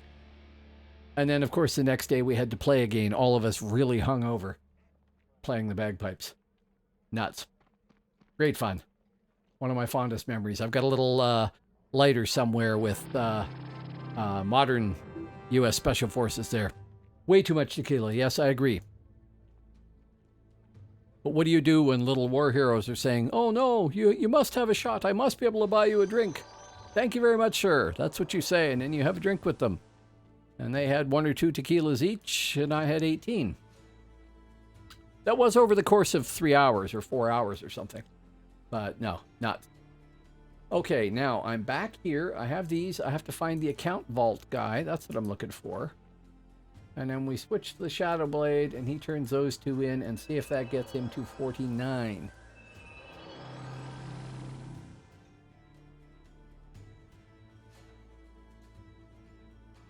Why did it block that? Okay, going back to the food thing. It blocked it. My automod is really strange. Going back to the food thing, very interesting how towns differ. Atlanta, great chicken. New York, great Chinese, great pizza. Seattle, great Indian food and Mediterranean cuisine. Everywhere, good Japanese, good burgers, tacos, etc. Why would it have blocked that? It's blocked food. I'll have to go check my Nightbot or whoever and see. It considers food to be swearing. I don't know what universe it's living in, but that should not be the case. Yes. To be honest, I grew up eating your standard sort of English, Irish, Scottish heritage boring food where everything is the same sort of whitish, bland, brown color, or, some boiled veggies on it. I don't ever want to eat that food again. I love Indian food. I love stir fries, all that stuff. Oh, well, thank you. But I don't understand why it blocked that. I don't. So I'll have to go look. Always something to do. I am switching to my Shadow Blade. That's what I'm doing. And thank you for waiting while I nattered on endlessly. I like to talk too much.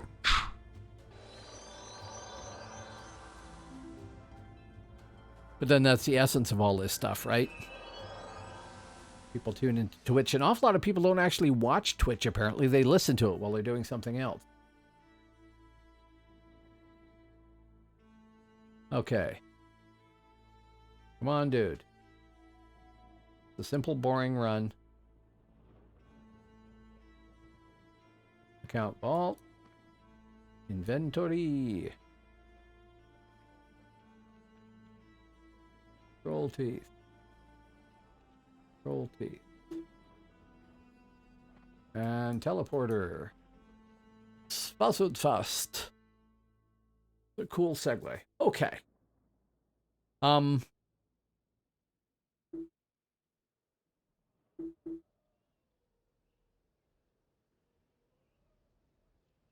There you go. Yep, sure.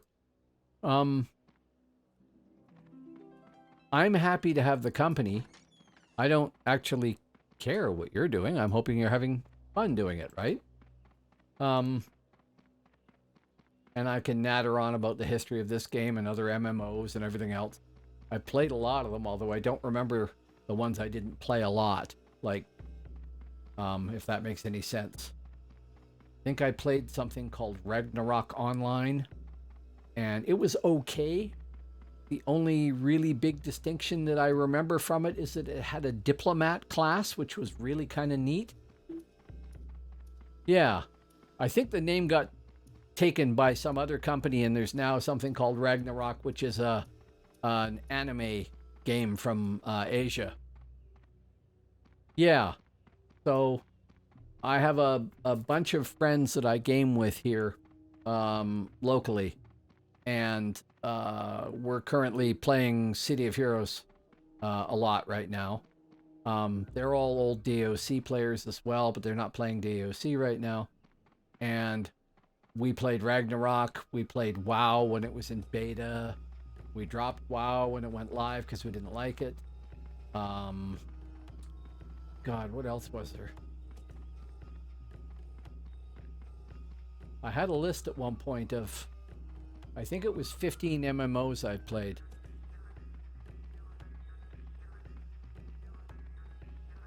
Never played Castlevania.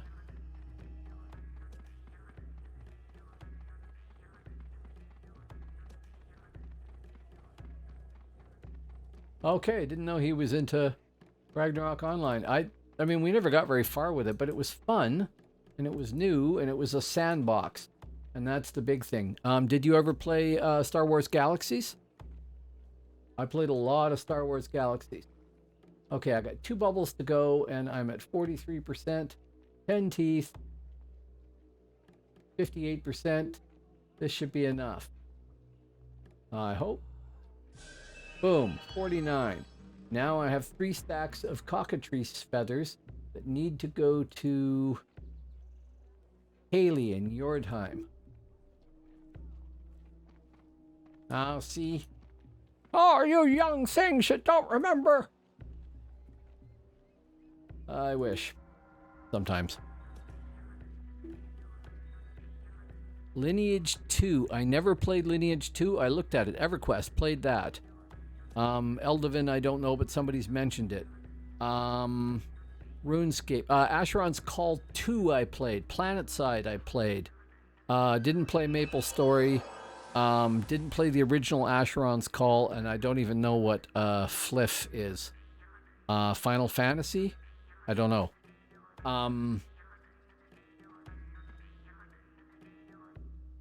Now we want to go to Yordheim, and then we want to remember where the hell Haley is. I should remember. I think she might be in the main hall.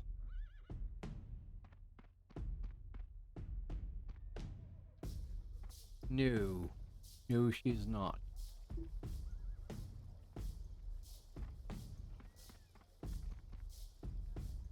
DFO. I'm missing something. What's DFO?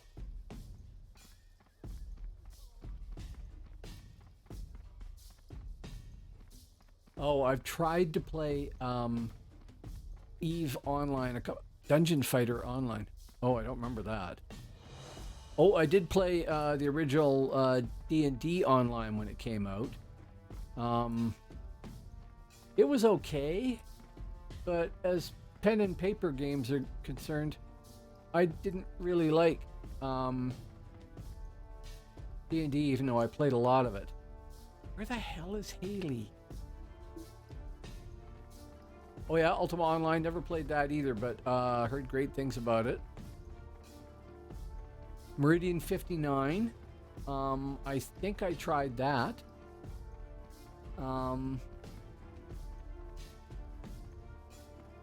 And oh god, I was in beta for Alien here. No, next one over.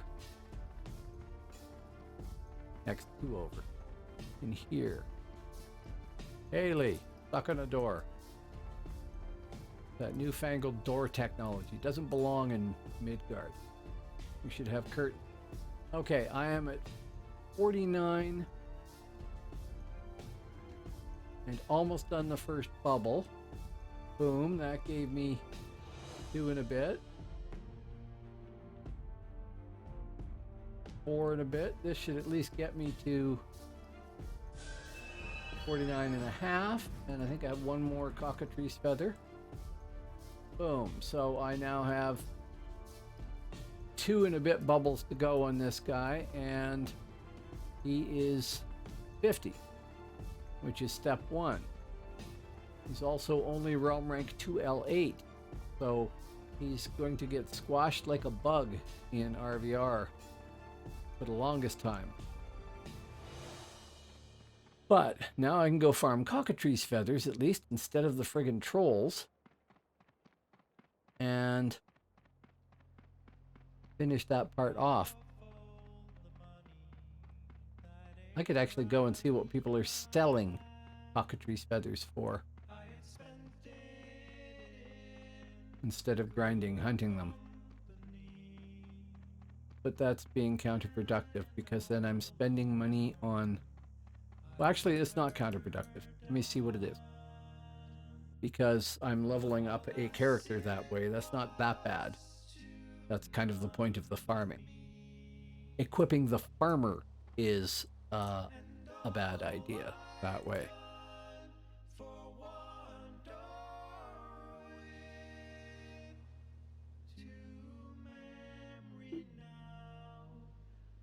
$180 gold. Nexus Kingdom of the Winds. That name sounds familiar too. 180 there for that.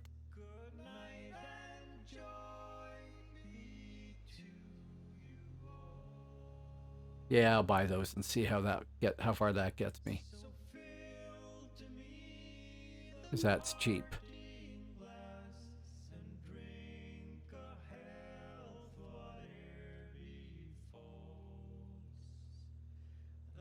Buy. Pay the tax.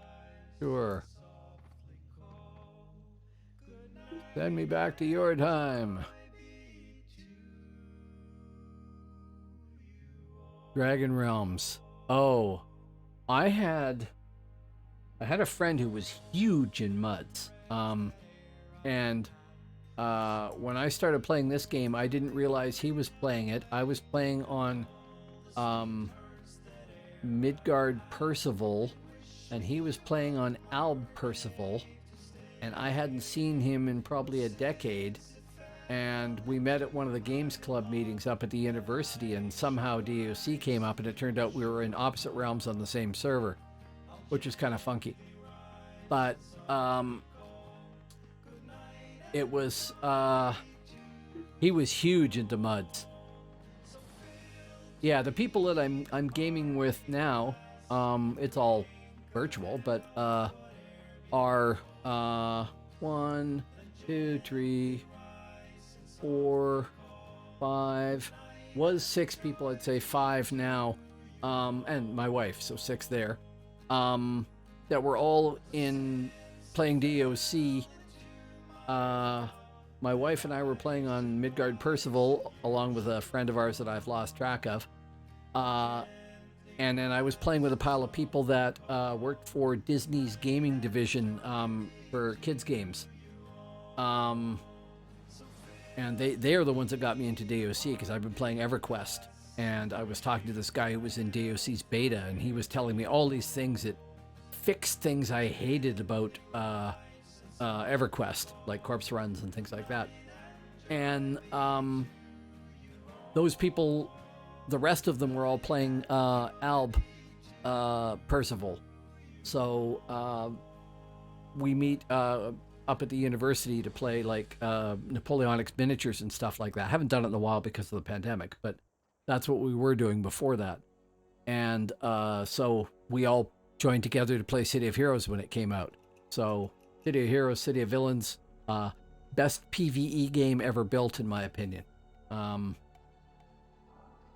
Doesn't appeal much to the PvP crowd, mind you. Is that enough to level me? No. Just a hair short. Okay, well, I'm not going to go spend more money after that. I will just go farm more cockatrice feathers. It's not hard to do. It's just a little dull. But I need the money anyway, so I'll sell the other crap and level this guy to 50. That way. I've never had a Shadow Blade at 50.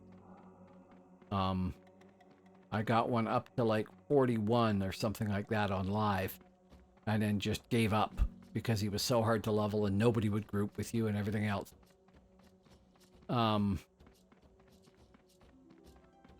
So I want to try Shadow Blade at 50 to see what it's like, and I know it's a long-term project to get him equipped. His gear is all like level 41 right now. See what it is. Well, it's still showing as yellow. Utility 44.667. Well, what a piece of crap. It's all ROG gear. At least it's all yellow. None of it's any good though. And from what I understand, Shadow Blades are one of the worst ones to actually template because there's so many lines of things that you need to cover. Okay, back to Bonedancer. Back to Bonedancer by way of Scald. Let me take a look at the Scald's equipment too. He hasn't been woken up in a while. So I need to do an awful lot of farming. I would say Bonedancer. Probably any of the casters, but Bonedancer. I bought... Oh, rats. I was going to go to the Scald. I bought 99% armor for all of the armor here. Not a single feather was spent on this guy. And all of the armor came in at maybe 800 gold. That is the beaded resisting stones necklace. I actually took that off of another character and put it on here. This is the ancestral jewel that comes as part of the beaded resisting stones quest. This is ROG. The belt is actually even blue. That's all stuff that I gathered on other characters. The cloak I bought, I think. And I got this stuff spell crafted in Zenkcraft. It's a crafted staff as well.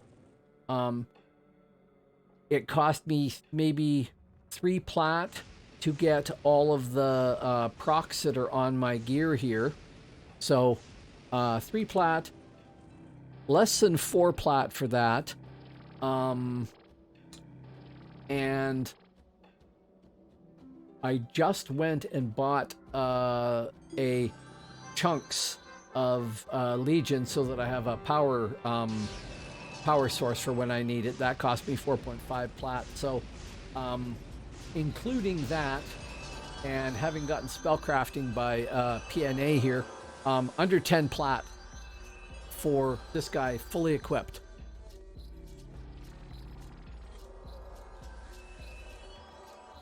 I'm gonna have to look at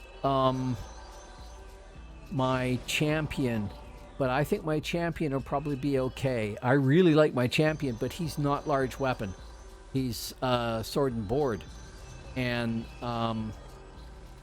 he actually is lots of fun to play and actually pretty effective. So I hope they haven't ruined him. And I haven't looked to see what it's done to my insane, if anything, too. But my luck, perhaps, my lack of skill, perhaps, is that I don't use a lot of the secondaries. Oh, you haven't played Phoenix yet. Oh, you should try it. You really should. When the next PvP event comes, if you've got the time, log in and level up a character quickly. You can get a 50 in, 8 hours or something like that. And get to realm rank 4, or even if you push it, 5L5.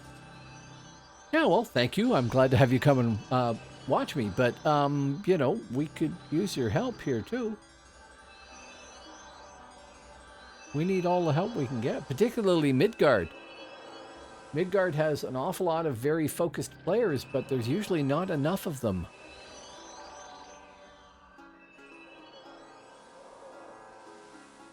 Come join us. You know you want to.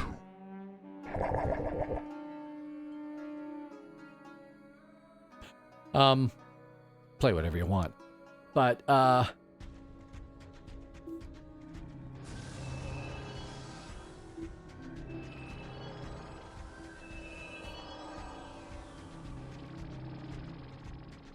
I like the mid classes the most because I played mid on live. I had a few low-level alps, a few low-level hibs.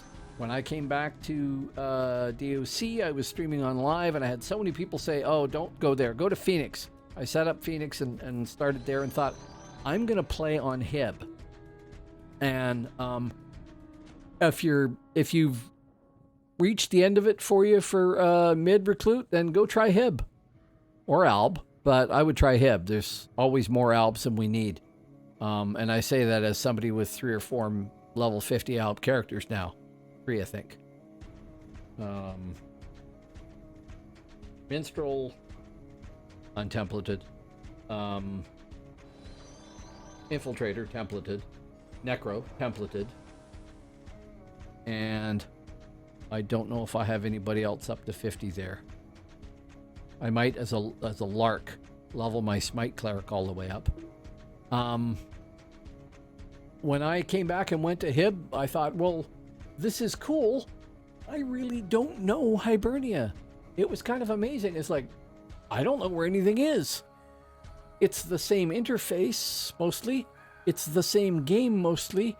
But it's like somebody put out a whole new version of the game because there's stuff I've never seen before and classes I haven't played before, really. And it's quite cool.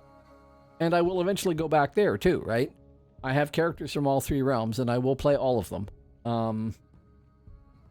But right now I'm in a mid phase.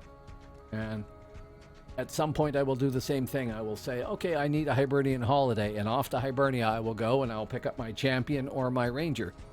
Or I'll level somebody new. The next PvP event, I might even try Nightshade. If I do that, then I'll probably end up playing Nightshade for a while.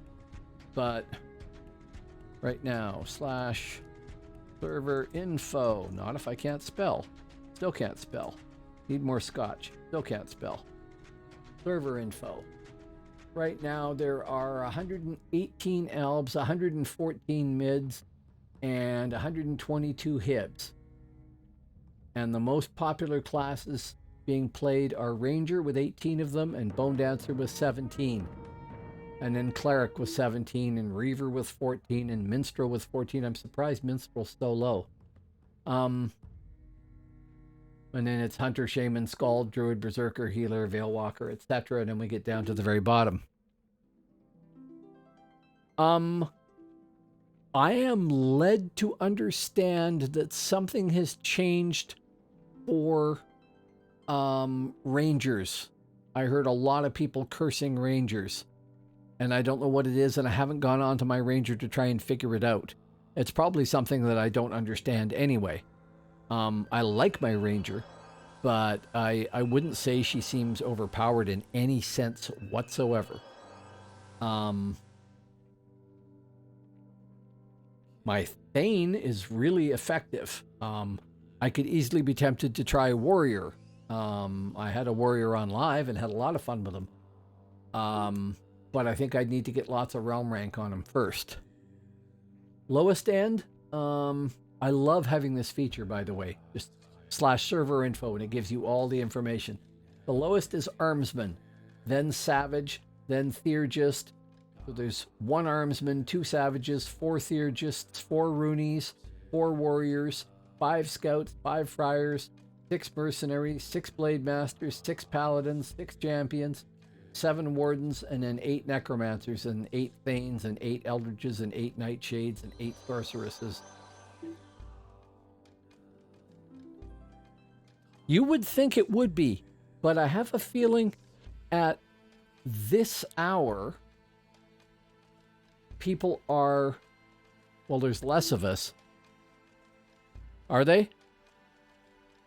See, there's another one I could try. I don't have any healing classes at all. And I know friars are kind of a hybrid healing class, but I should try friar too, maybe. No. Server info. I think it was 4 eldritches and 8 thanes. No, not eldritches. 8 eldritches, 7 thanes.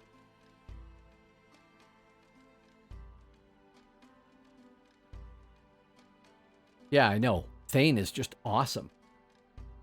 But I think at this hour, what you get is people that are looking to solo more than anything else, which is why you have lots of rangers, bone dancers. I don't know about cleric, but reavers, shamans, minstrel, hunter. What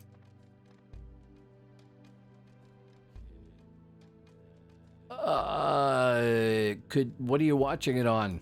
I should be broadcasting in 1080. I think.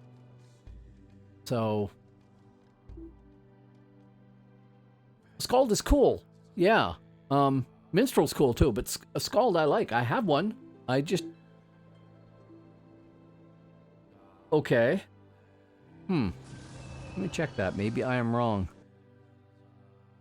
Settings. Output. No, video. Oh, output. Okay, I'm at 1280 by 720. Right.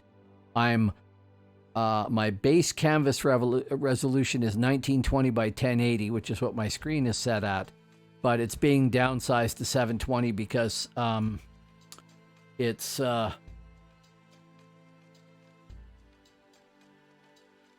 because I can keep the frames per second up better with that. I mean, I'm all on SSD here, and I have I think it's 170 upload, 170 download on my internet connection and stuff like that. But I'm pretty sure I settled on 720 as output because that was the one that let me do the best frames per second. I think I could do 1080 output even with my 6 gig graphics card, which isn't a bad one. I think that it did not want to do 60 consistently. I was losing a lot of frames. I can't remember. I'll have to look at that.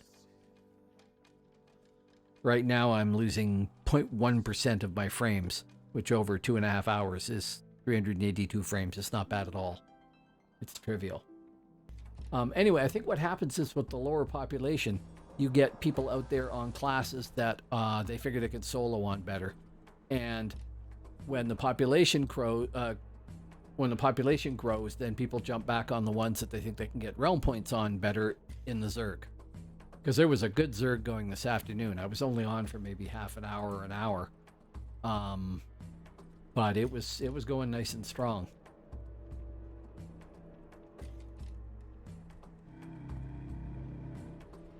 One, 2, 3.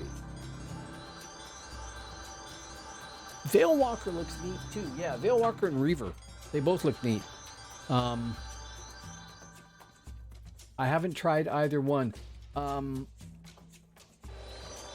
Walker, from what I understand, both of them require a lot of positionals. Which means you've got to be really on top of your game to do good damage with them. Because you have to do the right thing to get into the right position and everything else. I figured Reaver is basically a stealther hunter, right? I love the, I know people hated them, but I love the vampire class on Live. And it was basically a stealther hunter if you configured it the right way. I had enormous fun with that. So I really wish they'd bring that to Phoenix. It doesn't exist here, unfortunately.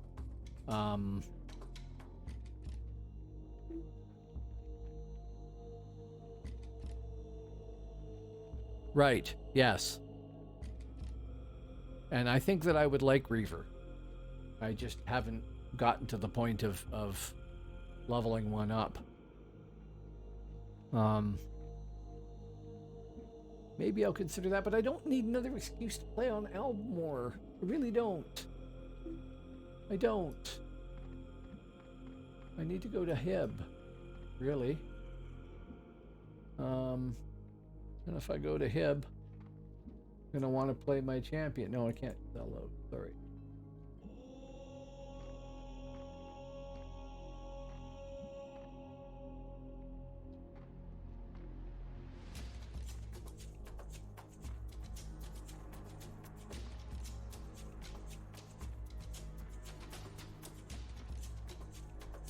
Okay, just a hair short of having my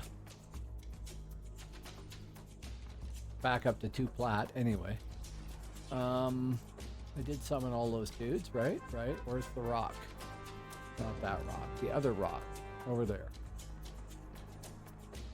Yeah. Apparently, Veilwalkers must have got a boost because people were nattering in broad chat complaining about Veilwalker. And I guess that the style changes that they made have made some big difference for Veilwalkers, so they're probably extra deadly now. Of course, we don't know if they're going to stick with these style changes, but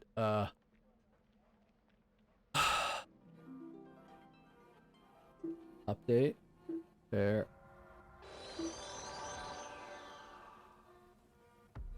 Are they? Do you know more about that?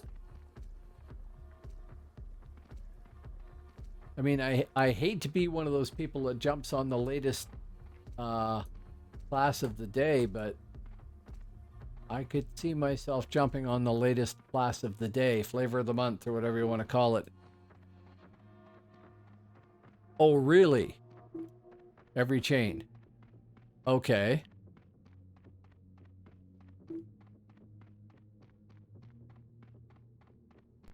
Okay. I still need to go and look at all of that. I hope they've updated the care planner on the forum there. Oh, I'm after cockatrices now. That's right.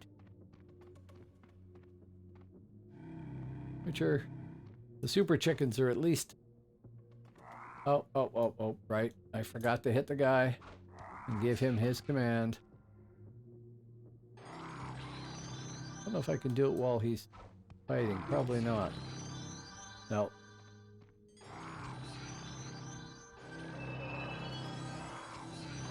Yes.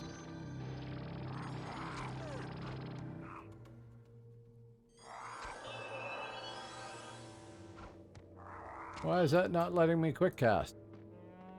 I'm not gonna life tap the thing. Now, you creature. Taunt and use an axe. Okay. Don't waste my time. There. Have some more debuff. Taunt.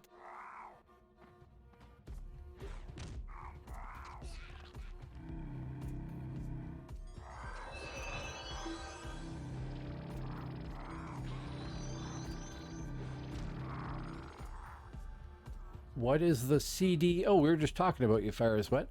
What is the CD on the life tap? I don't understand what you mean by CD. I don't want to sound deliberately dense. Could you clarify what you mean cool down? Oh. It is 5 seconds between... Yeah, it's 5 seconds, I'm pretty sure. Oh, 6. It's atrocious. But they gave us this baseline. My baseline hits for, in this case, 378. So it's a pretty effective baseline.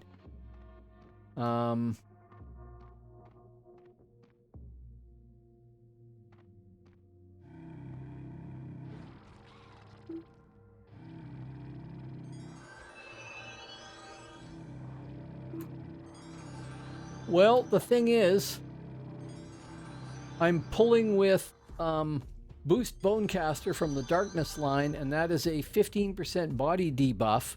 So everything I hit with my life tap has 15% debuff on it. Right? So that helps it quite a bit too. Except when they resist.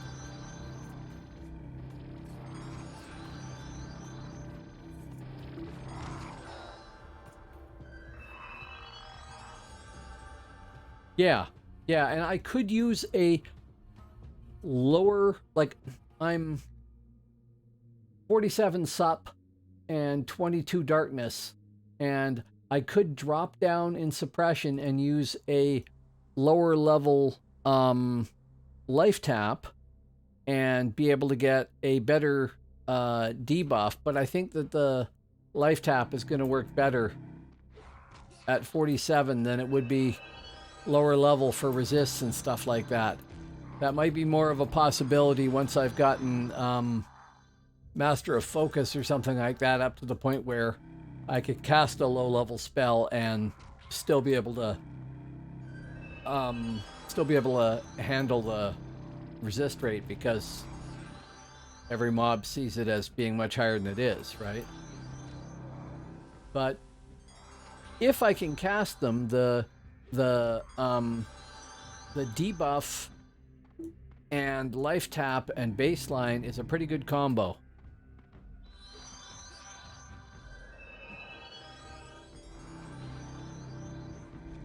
Just a sec.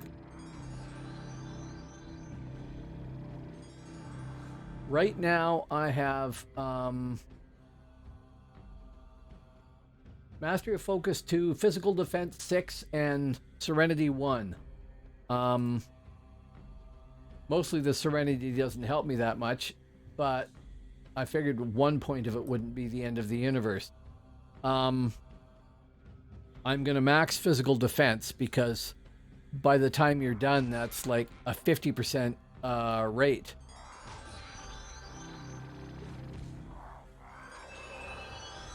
Aggro Super Chicken.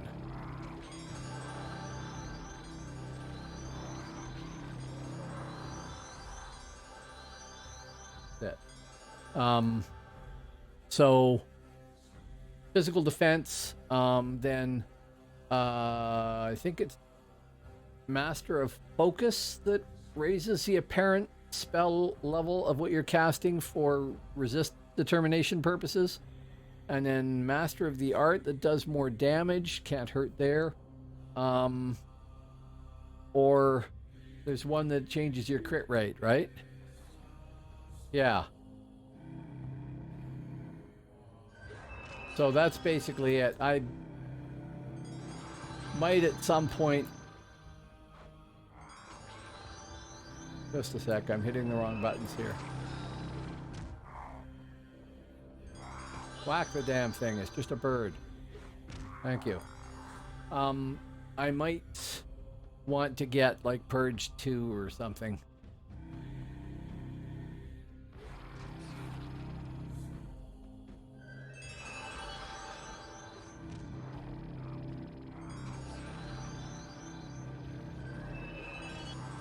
My main on live was a Spirit Master. Back when nobody played Spirit Master. Before they got the PBAOE, basically. And honestly, Bonedancer feels like what I hoped Spirit Master would be like, both in PvE and RVR. So I think Bonedancer is a better Spirit Master. Now I should revise that opinion by rolling up a Spirit Master and leveling him up too at some point. But all Titus, I have too many already. Overall, I really like Bonedancer. I didn't expect to like Necro, and I really like Necromancer too, although it's a different class, that's for sure. But I really like the feel of this. I just got to figure out how to actually bone dance well. And I haven't done that yet.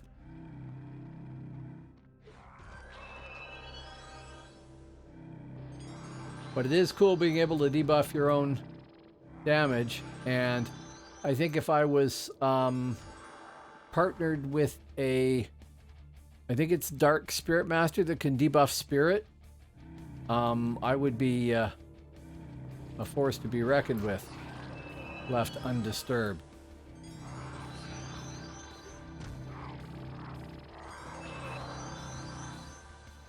Okay, that's only 3 of the damn tasks, unfortunately.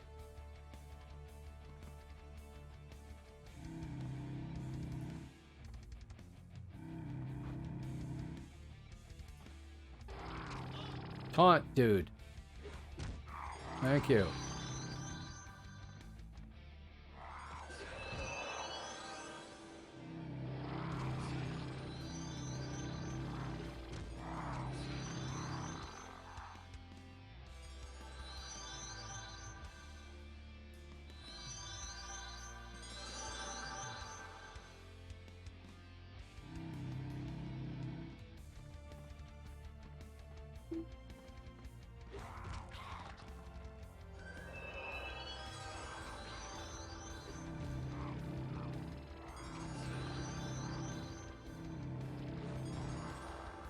Well, see, I used to be too.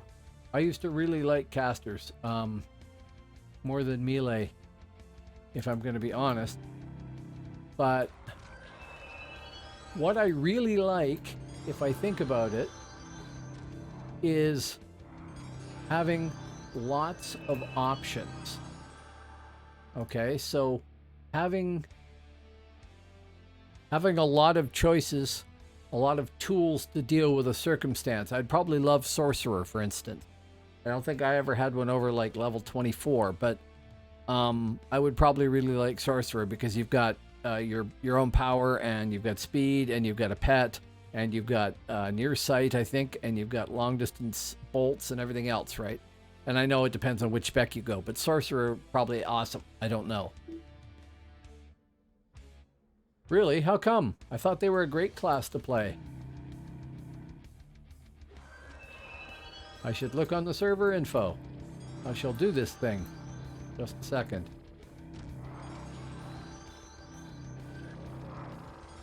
Okay, having a sit. Server info. I should just make a button up for that, shouldn't I? Where is Sorcerer? Well, I'm going down a long ways. Sorcerer. Well, Sorceress they listed as here. 6. That's it.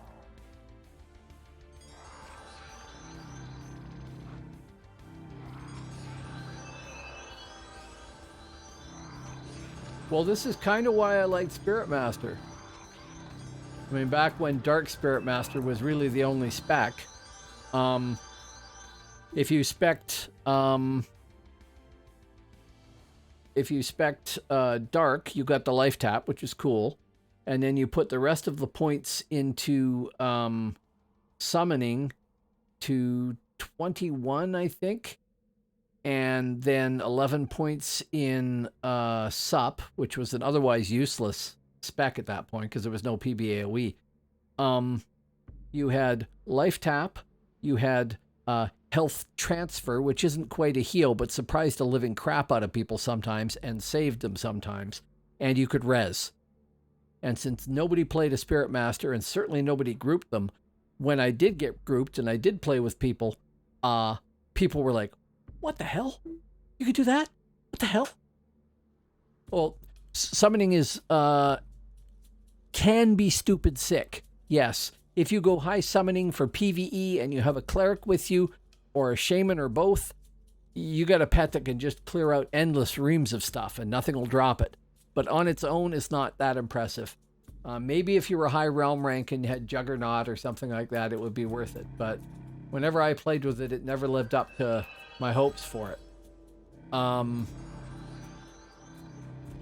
That's where Bonedancer does far better. Each of the branches can be used, apparently. I don't know much about Dark or Bone Army, but you can make a viable character with them for some things. I don't think Bone Army is any good for RVR, but I could be wrong. Mostly because people just ignore pets, right? Kill the caster, the pet goes away. Now, if that didn't happen, that would be a whole different ballgame. I'm going brain dead here. What was I saying? Oh, Sorcerer. The only thing about Sorcerer, this was the thing that kept me from playing Minstrel too, actually, and I have a Minstrel, so I have to figure it out. I'm not sure I want to be the best mezzer. I don't want to be the person that they rely to do all the mezzes on. A lot of pressure. It's like being a healer in Midgard, like a pack healer. And I remember finding that very, very stressful. Og healer. I have an Og healer that I soloed to 50 on live. That was different. I'm going to get both of those. We need more power.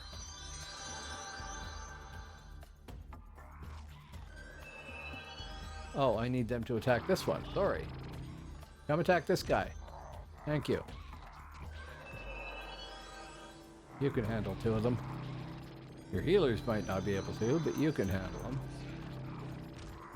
Okay. We'll throw a pet heal in there while we're at it.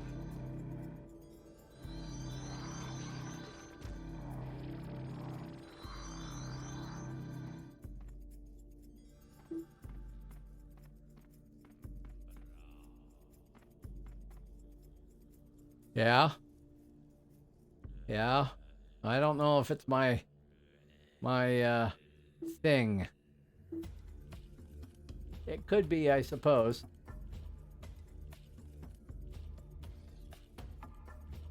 Yeah, I found Pack Healer really, really friggin' stressful.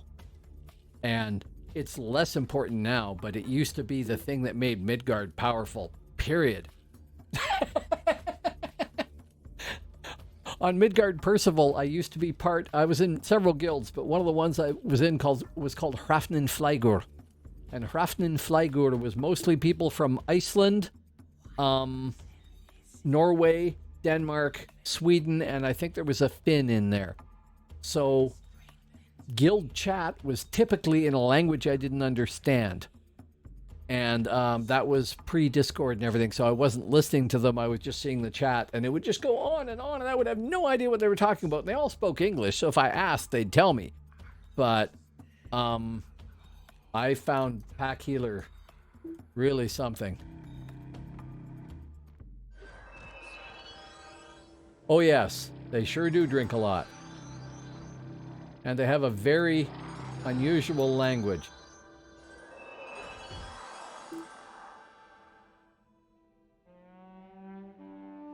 Okay, again, you mentioned Eldavin, and I think I've heard of it. I think somebody else has mentioned it, unless it was you earlier.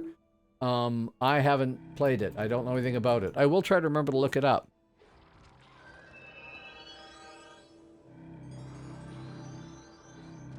Well, I'll tell you what it is. I'll tell you what it is with Midgard, I think. And I'm maybe making an unfair judgment here, and I'm fully prepared to be corrected, but I think because the mid-classes work so well together that Midgard attracts the people that want to run 8-mans, the perfect 8-mans. I know PNA, who's here all the time usually and not here tonight for some reason, he runs an 8-man that mostly plays Midgard. And I think Midgard is so uncooperative because Midgard is full of very, very competitive people. And if there's a downside to Midgard, that would be it. Is that it attracts people that are very, very competitive. Albion attracts more people that are willing to just run around and do the PvE side, but because they get so many numbers, they have lots that are willing to RVR as well. And Hibernia is probably the most friendly of the lot, and I'm not sure why.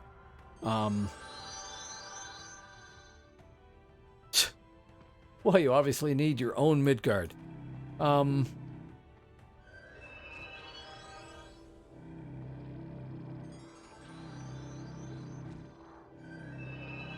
I don't know. Like, I haven't been here enough I've actually been treated very well by people on all 3 realms.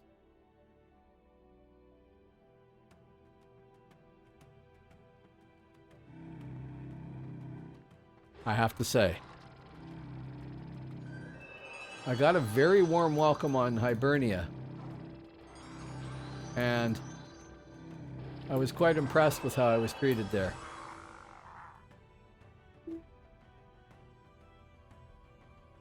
Oh yeah, sure. No. I mean, any of the realms, it doesn't matter which. There's going to be some complete tools there. Absolutely. People get way too invested in whatever game they're playing. Some people, not everybody. Some people get way too invested in it, and they don't like to think that they can lose at all. So if somebody does something that might have contributed to them losing and they didn't make a mistake, they're going to get all up in arms over that and bent out of shape and everything else. And yeah, I don't have that much time for people like that. I understand people want to play a game well and they want to win, and that's cool. I got no problem with that. There's nothing wrong with it. This is a PvP game, and people are going to PvP, and they're going to try and do it as best they can. But I do wish people would, go do their best, and then when their best isn't good enough, or they have bad luck, or whatever, just deal with it. Do it again. Go back out.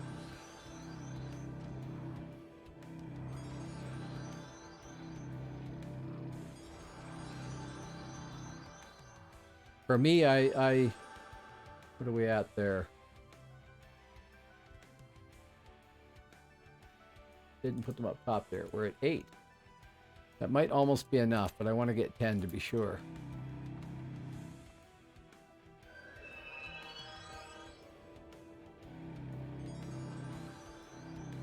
Now, I recognize as well that although I have zerged, I have not really played the game in groups much since I came back. I've mostly soloed.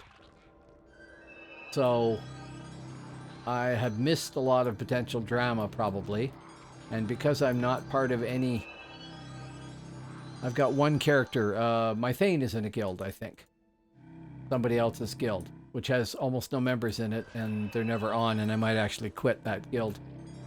Not in any criticism of the guild, but just because there's never anybody around when I'm on, and I'm on so many characters, I'm not contributing anything to it. Give me some power. That's at 9. So short wait, and then 10 will be soon. So I might have missed a lot of that, right? Maybe it's bad on Midgard, and I've missed it because I'm not participating as heavily as I could. Maybe it's bad on Hib if I played there a lot and got heavily into the RVR, and I haven't. I've been soloing. I haven't been grouped. And maybe Albion has a lot of fighting going on too. I don't know. It seemed to me that... Oh, and because we can shift realms, that doesn't help any either. It seems to me that Midgard, when it gets motivated, is extremely motivated. Hibernia has had a great leader or two there, and yeah, they go at it whole hog, and it's just this green wave that runs over everywhere, which is really pleasant to me because Hibernia Midgard was always like 1/3 the population of the other two. Basically, it was terrible. Not 1/3. 2/3, but it sucked for them. And here it's strong. Oh, roll a champion, man. Champions are friggin' amazing fun. I have a champion. I wasn't sure if I was gonna like it. On live, I always thought, oh, a debuff class? Come on. Who wants to debuff things? I don't want to do that. I want to have, like, big buffs and big numbers and stuff, but actually taking away everybody else's big numbers is really cool. Yeah, mine is Sword and Shield. And he's been enormous fun, and I haven't played him in probably 4 months. Come on, number 10. You'll be making my Shadow Blade level 50, if nothing else. There we go. Come, boys. We're running. We're running the wrong way, aren't we? Where the hell's the damn keep? There we are. A keep. How do you miss that? It's huge. Oh. Buff. So, turn those in, sell that crap. That should put me over... Oh, I am over 2 plat. Okay, good. Starting the farming again. And get the Shadow Blade to 50, and I can forget about him for a while. I can then work on the Scald, who will be enough of a challenge. Means I need to get the first 4 plats so I can get his breastplate going. Because for sure and certain I'm going to want that at least. I haven't looked at templating him at all, though. So I don't know how difficult it's going to be. I think pluses to battle songs do squat. So he might not be that bad to template. You want all the resists and the bonuses and stuff, including piety or acuity or whatever you want to call it, but I don't think I need to worry about battle songs. So that's cool, if true. I'll have to go read up on it, though. I kind of like templating. It's fun. Account vault. It's fun in a, let's all do resource management and accounting sort of sense. But, in other words, it's a bit dry. But I do like doing it and getting it all working. Oh, task completion. I cannot do. And we're saving those. We do not want to sell those. Do not be an idiot. Put them in the account vault. I almost blew it there. And those I can sell. Right. Okay, account vault. Put the frigging cockatrice feathers in the vault. There. Put the task completion tokens in there. I don't need them. And there was a phoenix feather. Should be right at the bottom. How I got 1, I don't know, but there. 2,085. Not very many. Oh, I've got 20,000 already. Right. So I'm working on the second 20k. That's not bad. Okay, switch to Hastinger Hauserkluffer. My Shadow Blade.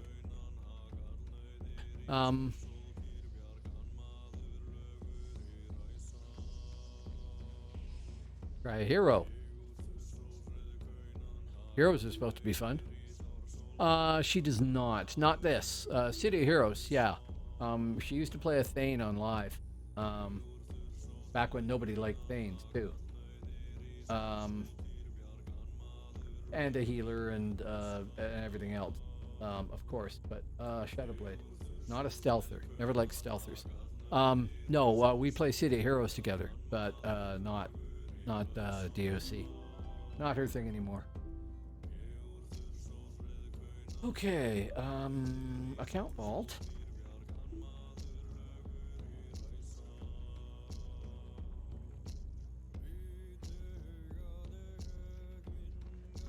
Yeah, did you ever play City of Heroes? Not Alan. Oh, every time. There are things that are just wrong, and that's one of them. The Midgard teleporter should be on the platform. The Alan Vannon one should be off in an outhouse somewhere. It's a PvE game. There is a PvP zone you can go into, but I think I went there once in 5 years of playing, and there wasn't very many people there. But as a PvE game, particularly for a group, I have never seen a better... it's got a number of strengths, but I've never seen a better cooperative system. It's brilliant. You can tell what each class is doing in a fight. They mesh well together.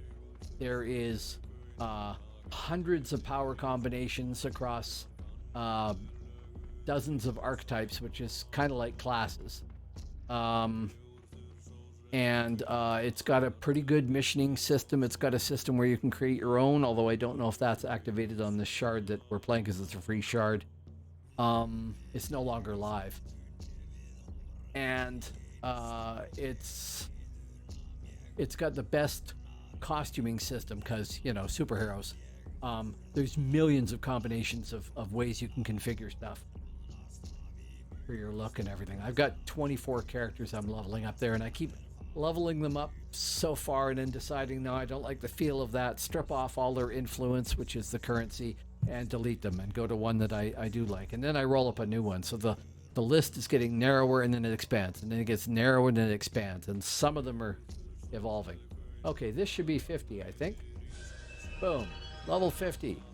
Hausa Klufer, which is Skull Splitter in Norse, I am led to understand. And then he's going to go gather dust somewhere. Because... Actually, he can just port back. Because I got to get him templated and equipped and everything else. And that is going to be expensive. Oops, I just bashed the mic there. Hopefully that wasn't too loud. So next it's the Scald's turn, so I will log the Scald on and see what sort of shape he's in. But I'm going to have to take a bio break and make some more coffee, I think. Back to the frontier for the Shadow Blade.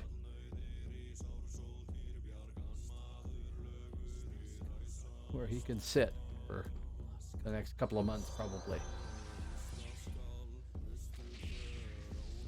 I try to have a plan for all of these characters. Oh, I remember that. Yes, I remember that fondly. I hated it at the time. It was really, really frustrating. Although I thought it was 15 minutes. But yeah, back in Old Frontiers, when you died on the Frontiers and didn't get a res, it was important. It really mattered.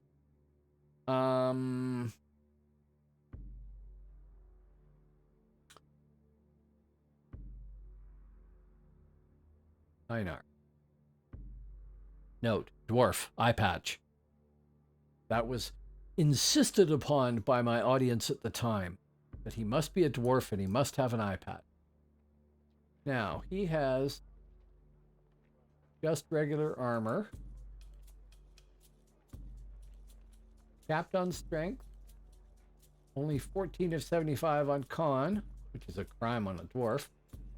Capped on dex. Capped on quickness. Close to cap on charisma. 7% heat. 10% cold. 6% matter. 12% energy. And then the rest are probably pretty close to all right. That is, however, atrocious. It's all raw gear. None of it is particularly good in any way. I am using Quinhild's Ancestral Jewel. And I don't even have the beaded resisting stones on him because I think I stole them to use on somebody else. Ever? Or in this case here? The highest one I picked up was... I want to say 69 point something. I've seen them much higher, but people must farm the living crap out of purple mobs somewhere to get them. My Thane could probably do that. I should go, I don't know, Malmoas or something and look for something high to kill. Because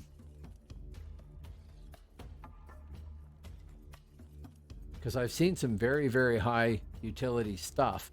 Not all of it all that good looking to me, but you know, apparently if you were to try and build it, it would be, if you could, it would be very expensive. Now, he doesn't even have his realm point thing showing there. All this stuff's actually in the wrong spot. Kind of funny. Okay, there. Bison UI. There it is. Hit shift to move it.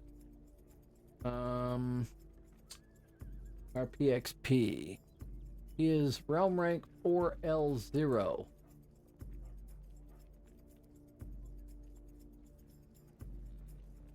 About there, which means my camera's acting off then.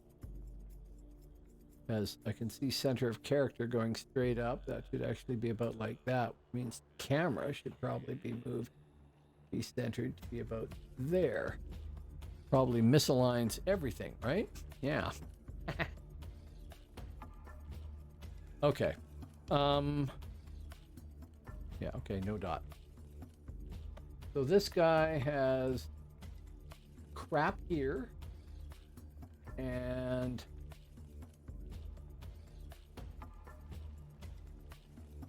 Purge 2, Speed of Sound 2, and Ignore Pain 2.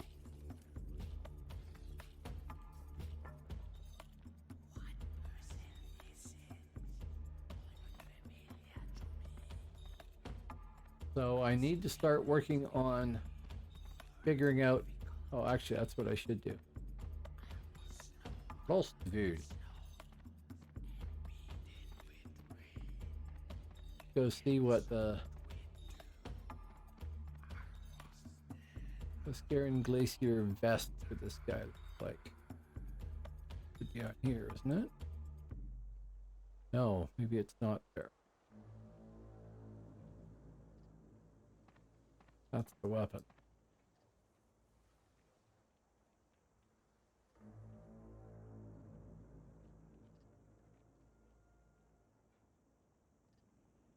There we go.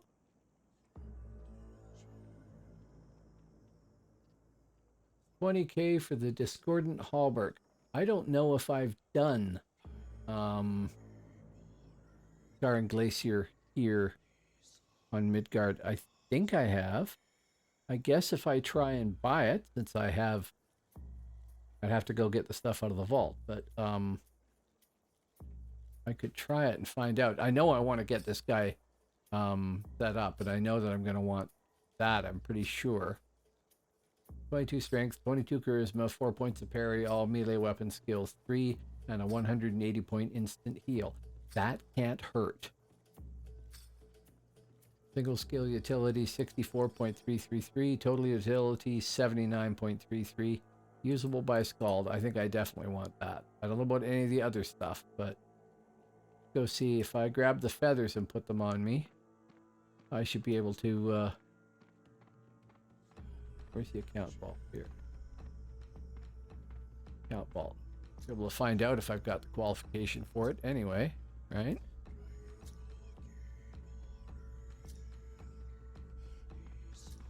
If not, then I have to go do a Tuscaran Glacier raid at some point so that I can buy this.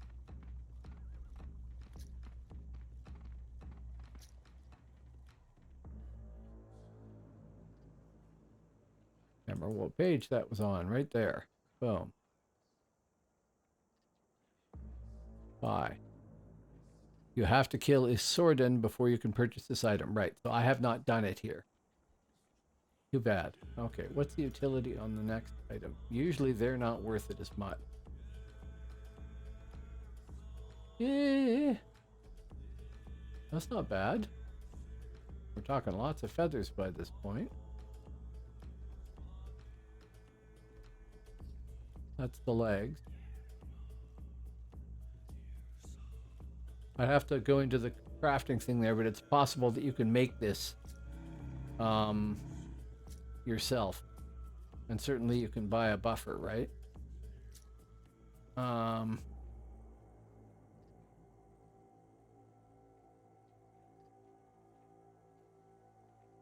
And you can do that.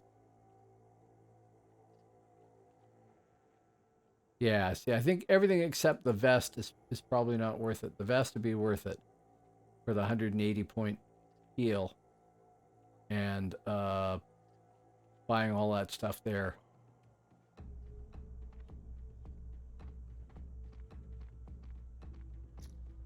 Okay, so it's make enough money or go get the qualification before I can buy stuff like that.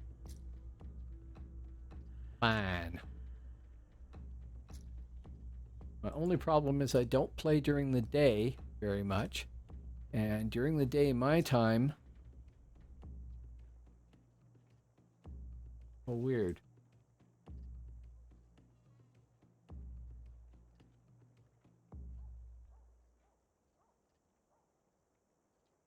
Weird, it wouldn't transfer 10,000. There, 20,000. At least I didn't lose any. I thought I was going to end up 20,000. and a little over 2,000 towards the next item that I'd need, which undoubtedly would be a two-handed hammer. I don't know. I tried going to Thidranki. Okay, I'll backtrack. At one point, they changed the map that they were using from Thidranki to the level 35 to 39 one, whatever that was called. I can't remember the name of it. But they changed the map, and all they did was change the levels of the guards and stuff like that. But people really hated it because the guards that were on the keeps were more than you could very easily handle in Thidranki levels. So when I showed up here and leveled my first character up and got that far, nobody played Thidranki.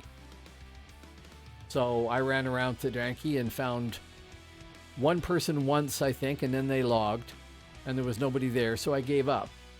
And I tried it again on another character when I was leveling them up, and there was, again, nobody in Thidranki. Now, I think they've changed the map on Thidranki now, but I'm not sure. I haven't been back since. I just not going to do that. And the level 35 to 39 one, nobody played. And I don't know if the other ones are even enacted. I don't know if you can go to, what was the level 49? 45 to 49. Was that Cathal Valley?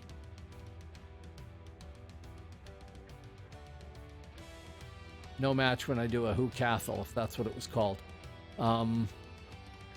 My all-time favorite class when I think about it, now that I think about it, it just made me remember that because of Cathal, on live, was my Valkyrie. I absolutely loved my Valkyrie. Fantastic character. She was enormous fun to play. She was very successful. If anything, she was overpowered.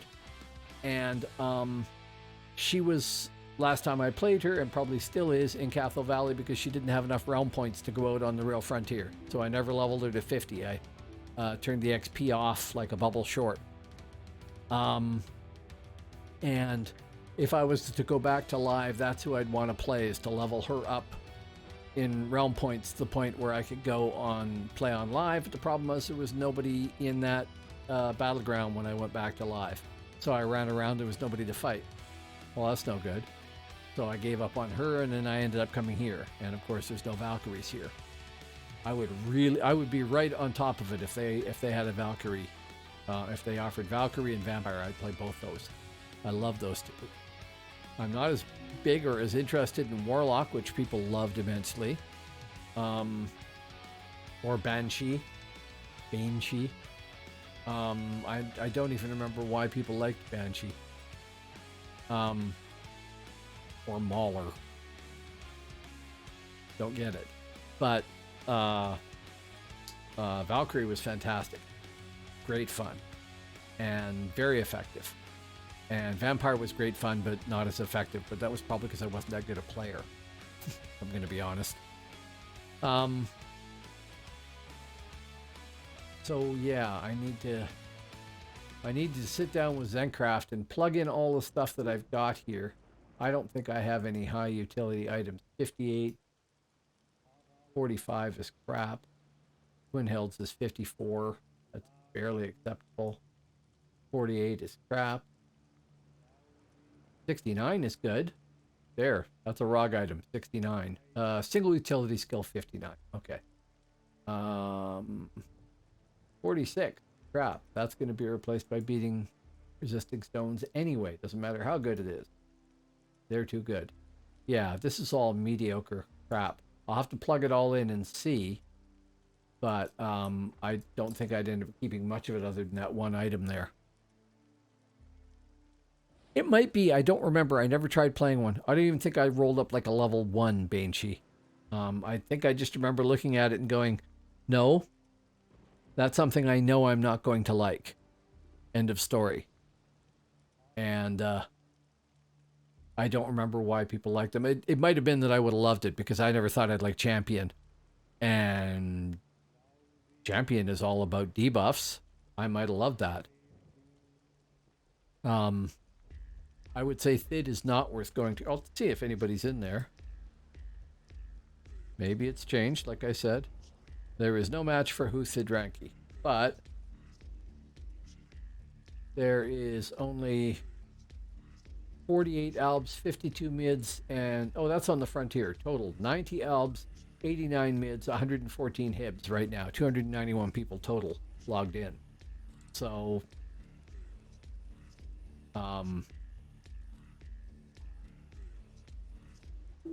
of the mids, there's 71 level 50 mids, 89 total mids, so there's only 18 people leveling? Right, okay. It's kind of unusual because, I mean, what Mythic did with every expansion was introduce some new classes, and those new classes were overpowered because they wanted to sell you the expansion. And those new classes would stay overpowered, and everybody would scream about them who wasn't playing them, until a sufficient period of time had passed that they figured everybody who was going to buy the expansion had probably bought the expansion, and they weren't going to be doing too many more sales.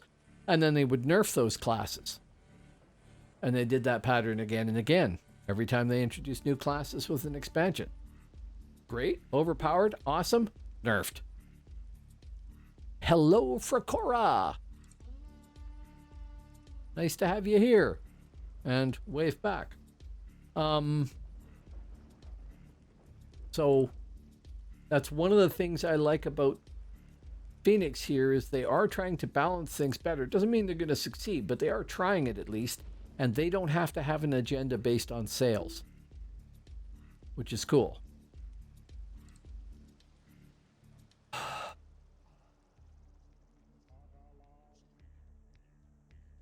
I think I'm going to leave this guy until I get him configured. Means I need to find out. I need to get all his data and plug it into Zencraft, and then I need to figure out what weapons and things like that and what needs to be crafted after that, and then how much that's going to cost. And I bet you it's going to be expensive. So really, I need to ignore the Shadow Blade. My Shadow Blade is now 50. Ignore him until I've done lots of farming.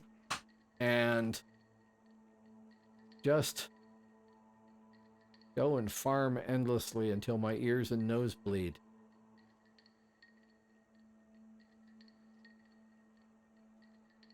Ooh, that's... Somebody's saying, is the new damage proc on Ragnarok worth it to go to 50 sword on Thane? And I really have no idea. I haven't gone to look at the class changes, and I suppose I should. I don't think they're going to make any difference for me.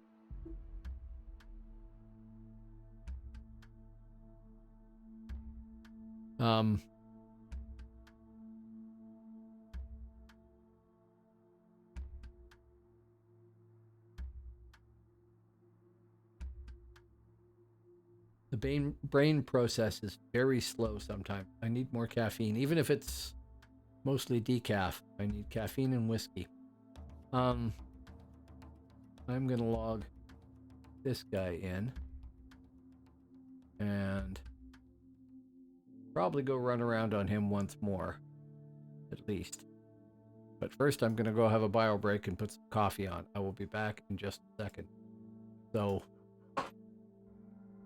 although you've all seen it way too many times, here's my channel break again, just for the sake of entertainment and some noise. And because I had enormous fun making it, and I need to keep playing it so I remember that I have to remake it and add more Brady Bunch functionality into it by sticking at least 2 more characters in.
Okay.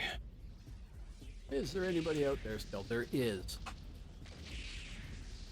Thank you very much for sticking around while I made coffee. It's essential. Actually, even more essential is coffee.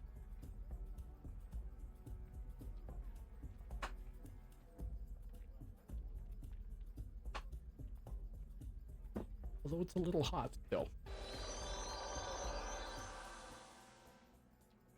Pets.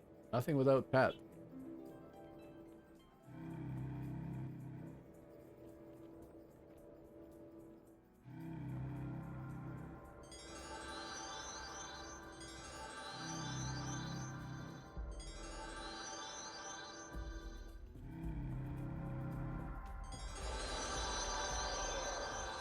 Way too many buffs.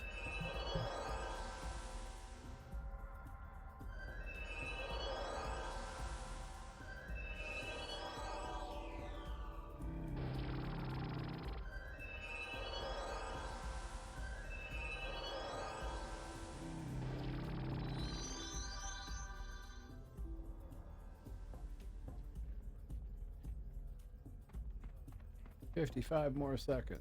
Okay, well, can we recharge something here? We sure can. Okay.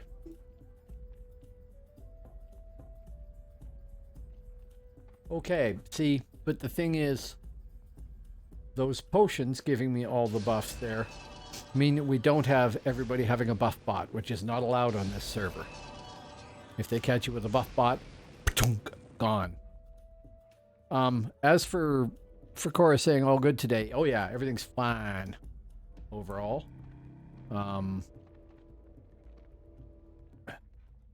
There has been some butt kicking in RVR, and it's mostly been my butt. Perhaps entirely been my butt. Can't remember. But that's okay.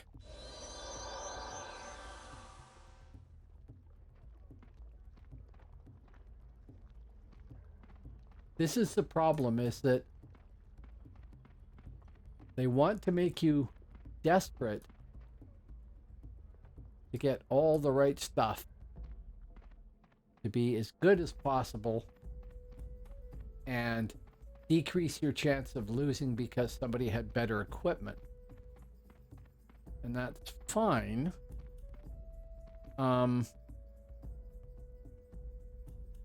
I like the incentive to group up, being that you can get buffs, but I don't like the reliance on having at least some buffs to even be able to participate. Oh, hey, that's good. Not falling off things is... What are you doing playing an Iconu? I'm alarmed. Why is somebody in my audience playing an Iconu?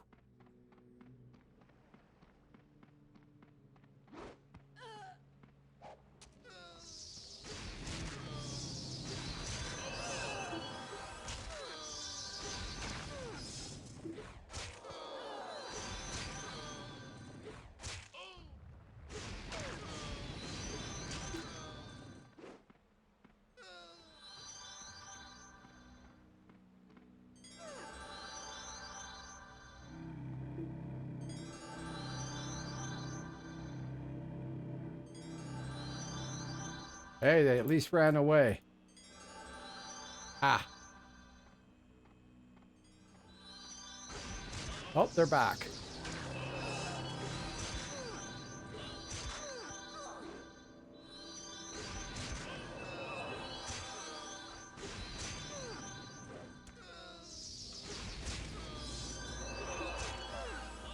Come on.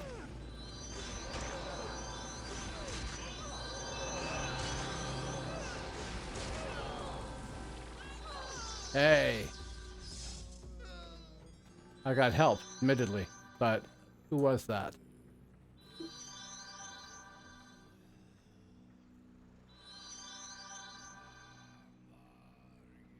They released. I'll have to look them up.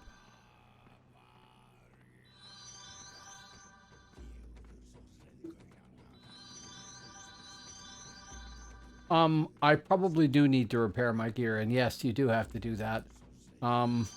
That's a good point. I should actually go check that. I want the map. I want to go back to there. I want to go find the smith. Smith? Where the frick is the smith? Smith. And then I think I have to pass them. Oh no, repair all. 202 gold, 11 silver, 25 copper. Boom, done. Instant poverty. Well, not really.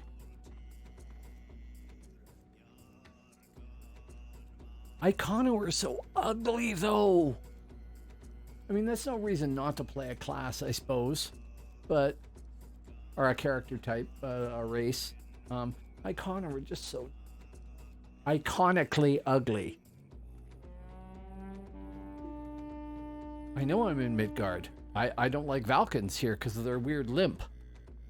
But they're terribly popular, you know. I'm just speciesist, I guess.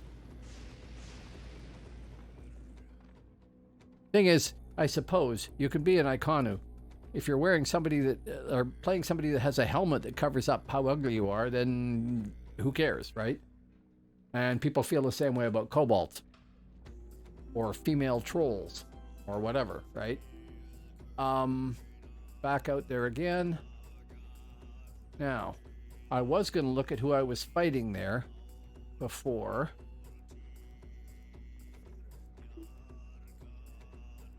Custom. Oh, okay.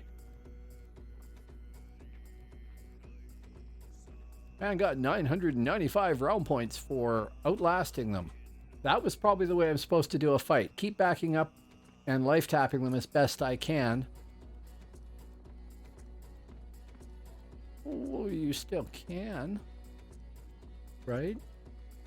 Let's update these. Let's recast these suckers, because they time out too.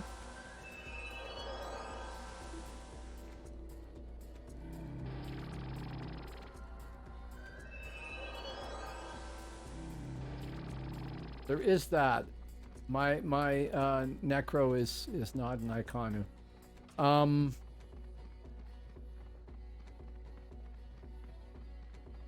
I was gonna say a thing,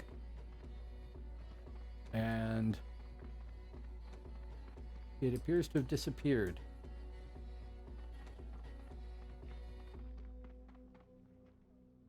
Oh yeah, right. I'm R3L1 now because of that one fight. And that's that. But hey, I won. That's cool. So I got to figure out what I did right there and not do anything I did wrong. And it may be as simple as they missed their backstab or something. Everything is up to date. We don't need that. Let us go find the next ganker.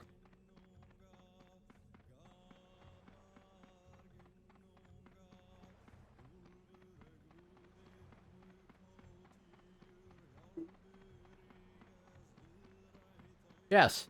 I have won other fights on this guy before, but it's actually, he's not as bad as, considering I'm low realm rank, it's not bad.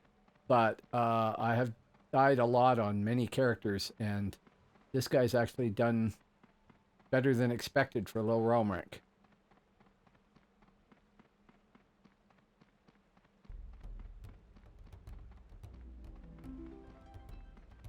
Now, I don't even know where the task realm is. Stand still for a second and get nailed by somebody. There they are.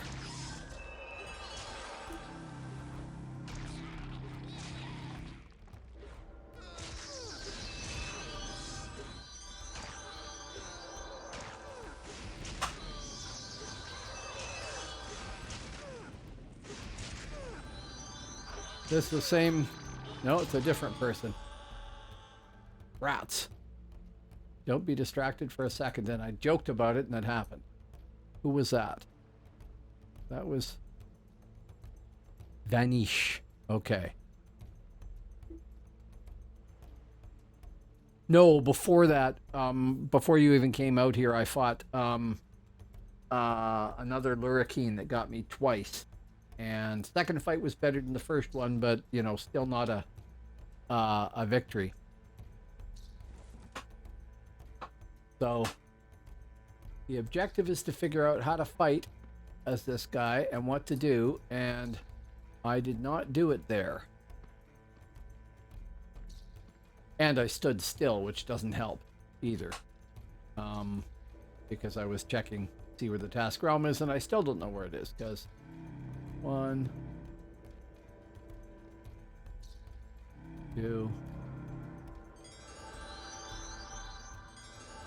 3.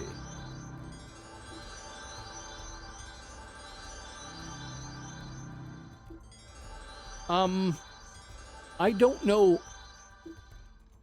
I could be running with 2 of them at higher level, and I don't know if that's better than having 3 at lower level. But I remember having 3 at lower level being the thing that people did the most. And I really should chat with somebody who's played Bonedancer more, and maybe I'm making a mistake there. I don't know. The reality is, if they kill the Dread Commander, the other guys are gone anyway, right? Buffs. Select me, and away we go. So I don't know. Bone fixeres.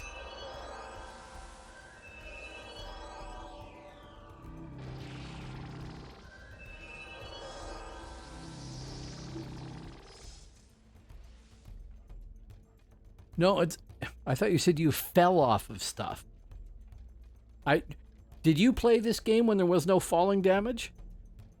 When it started off, there was no falling damage. And one day Mythic announced that they had added falling damage. And I logged in to find out about that and to play. And I logged in Facet Fast, and it was nothing but trolls falling off the walls inside Facet Fast.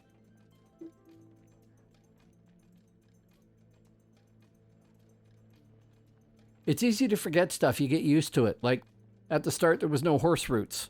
No horses, but no horse routes either. So you had to run everywhere, and I remember that. Not very fondly.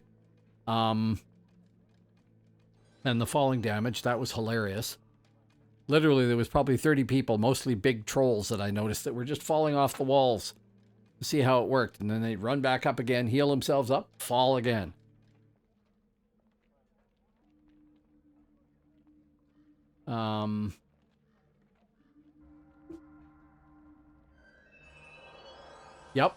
Yep. Well, now you get thrown off the boat sometimes. Back out, because doing the same thing again and again is a sign of intelligence, right? Even when it ends up the same way every time.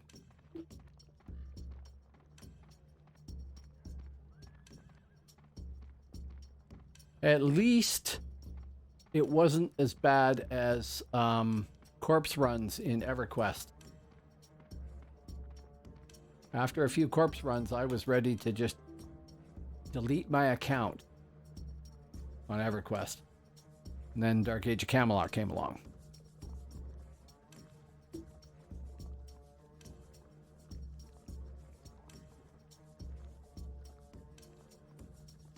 The difficulty of it? Sure, but it was... EverQuest was more hardcore, I will say that. It really was. I played an Ixar, and I went right across the map at one point and died. And it took me, I want to say 6 hours to get back to my corpse. What with all the boat trips and everything else and having to dodge all the aggro stuff just to get back there. Luckily, I had a second set of equipment in my vault, but all the stuff you were wearing got dropped where you died, and I died continents away. EverQuest had a huge map, and you could go for hours to get somewhere. And I did not like that when that happened, and it happened a couple of times, and that was just enough to make me on the end of it.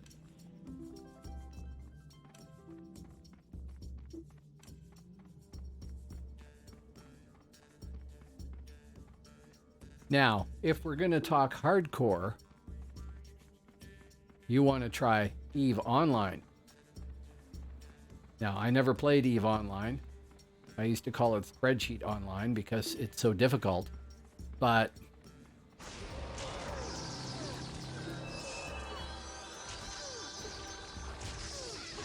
passive, quick cast, root. Can't do it. Fuck me. Wonder what happened there. I need to go slow-mo and watch my own fights and try and figure out. I'm not reacting fast enough and just getting trashed there. And yes, when you get surprised, that's what happens. But that's annoying.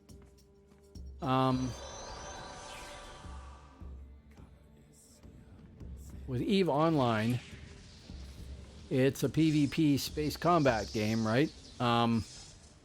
They have zones you can go into which are safe. You can't be attacked by other players there. And then you go to less safe and less safe zones and the conditions change. And you can spend a year making the money to build a ship and get it equipped and go into a space battle, and the ship gets destroyed and that's gone. And that's hardcore. Too hardcore for me. I would lose it.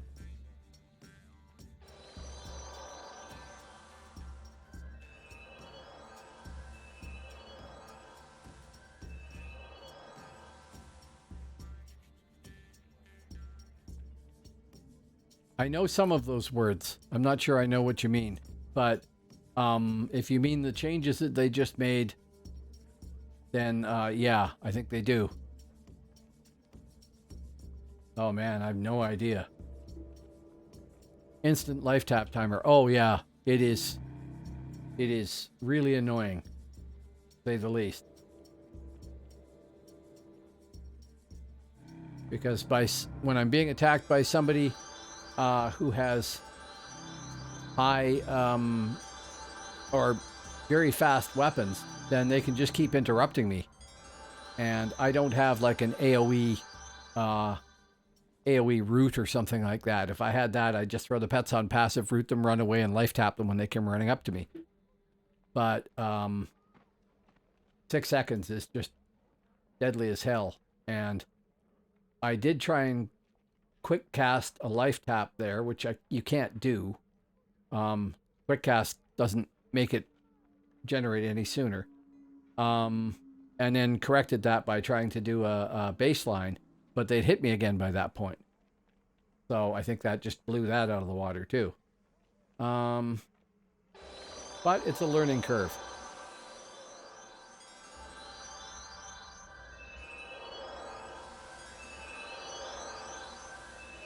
Or so I keep telling myself. Not that. That. That. Recharger. Yeah.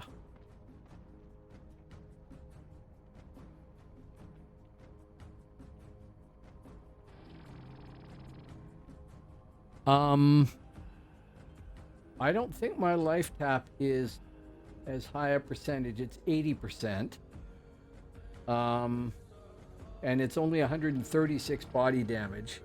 Even, well, debuffed it's more than that, but 15% more or whatever. There is concentration, I think, which doesn't let you non-stop cast, and wouldn't affect the timer on the life tap. That is 6 seconds, period, or 5 seconds or whatever it is. It used to be 3 seconds, and there was no baseline, and 3 seconds was fine. But it is a hardwired 6 seconds, and it doesn't do that much damage. Oh, for Spirit Master, your life tap was based on your cast speed. And if you got your cast speed up high enough, you could do amazing amounts of damage. I used to play a Dark Spirit Master because that was the only spec, and I was a Kobold Dark Spirit Master, Dark Spec, with all the points I could possibly get. And when I was up my casting speed, and when I was buffed, you had just an amazing ability.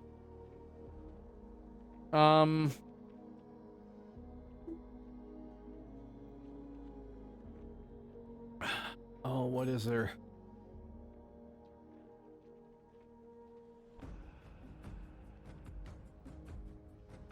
Mastery of Concentration. 100% bonus to avoid being interrupted by any form of attack when casting a spell. The effect of the spell cast will be reduced to the percentages listed. So, level 1 is a 25% bonus to avoid being interrupted. So, yes, I could be buying Mastery of Concentration and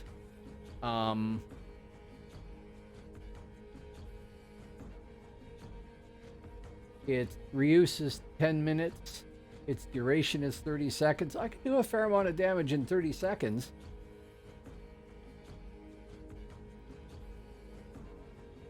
What MOC cost?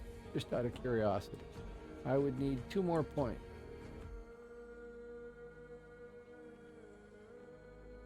I have Mastery of Focus 2, which is adding 6 levels to my spells.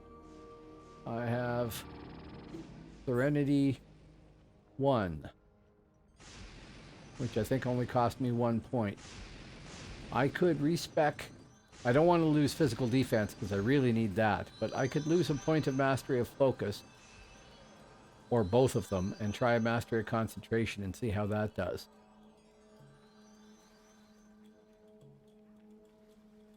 Where is Mr. Trainer type? Respec Realm. Sure. What it's for. Okay, so we want physical defense first off. We really do.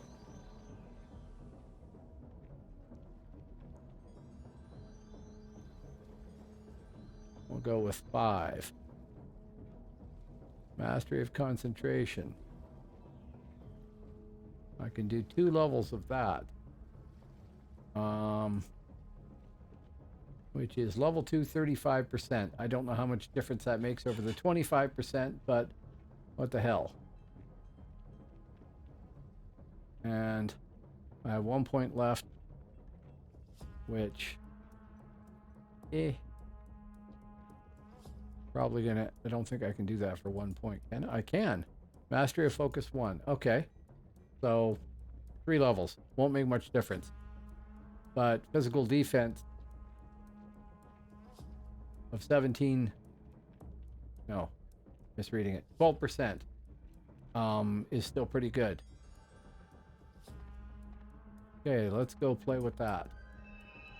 Oh, and that means I have to redo all of these because Mastery of Concentration is the only one I have to worry about.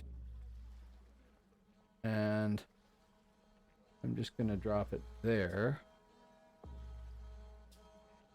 And drop that there. Rid of that. Okay, and for my controller, can we put Mastery of Concentration somewhere where I can easily hit it and find it? Not really.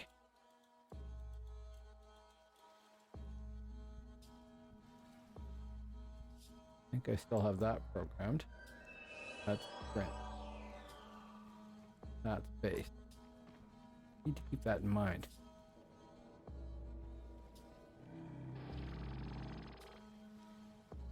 Okay.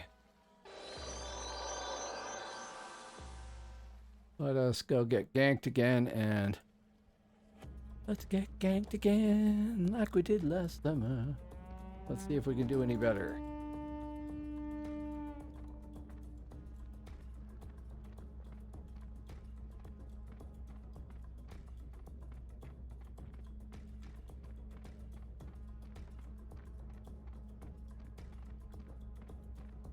So, grants a 100% bonus to avoid being interrupted by any form of attack when casting a spell. The effect of the spell cast will be reduced to the percentages listed. So it's going to reduce the effectiveness of my spell cast? I don't know if that's going to help much or not. But only one way to find out, right? If I can manage to get to the point where I'm in a fight and I can cast it.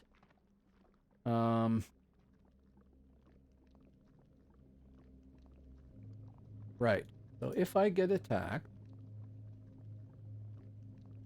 what I want to do is face. Hope I don't get stunned. Then face. Life tap. MOC, quick cast, and start casting the baseline as many times as possible. And see if that will make a bit of a difference. Hopefully. Of course, with 2 Bonedancers out here, nobody's going to jump us, I'm sure.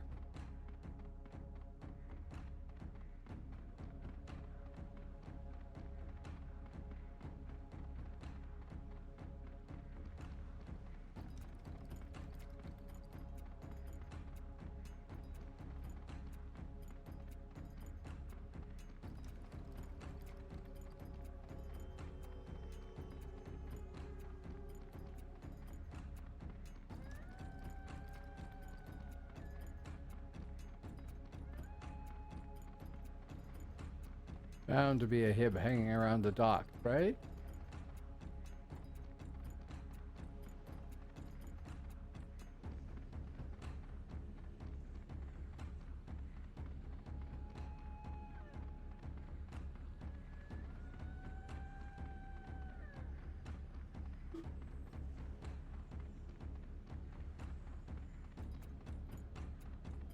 Thorn TWF is powerful. Static is pretty good. I've got it on my champion, and I've got level 1 on my Thane, and it can be quite good. It's really good on the champion, because I think I've got ST3. Sounds like a disease. Don't go into CD bars, you'll get ST3.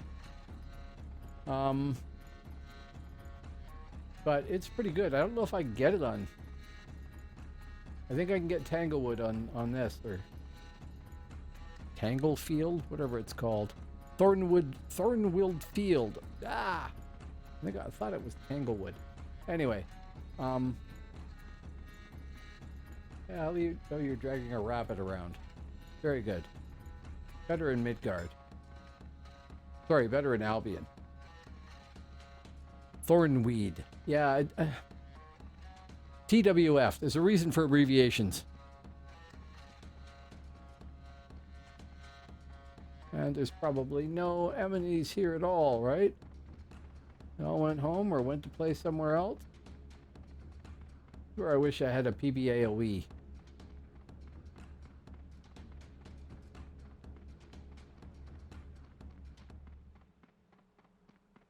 Okay. Back up to the front of the castle for no better reason than I want to drink some of my coffee.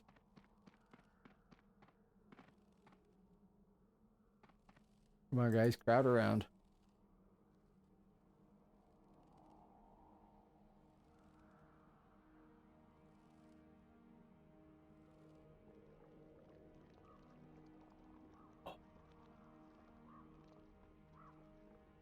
I have a serious love for coffee.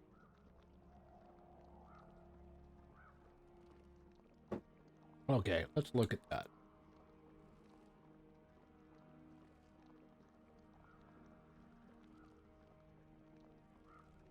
Thornweed Field. I can get that. Low damage, but range 1500, radius 500. That's kind of cool.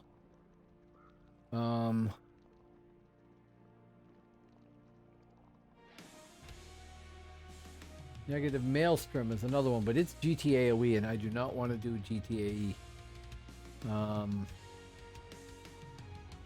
The big one to me is the physical defense. I mean, I have, I guess, physical defense 5 or 6.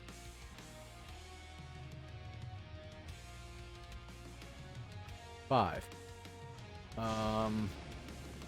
Yeah, 5.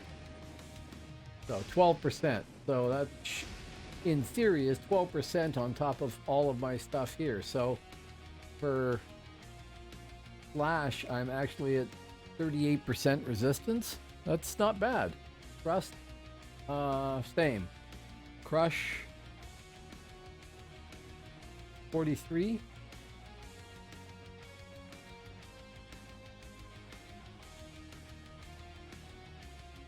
So there's tons of reasons to want points.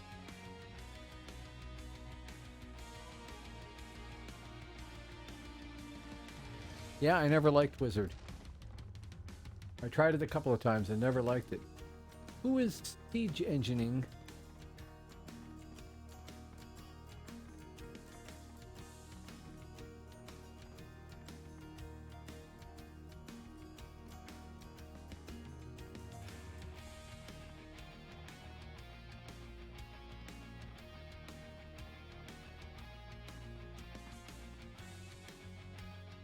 Mids and cat.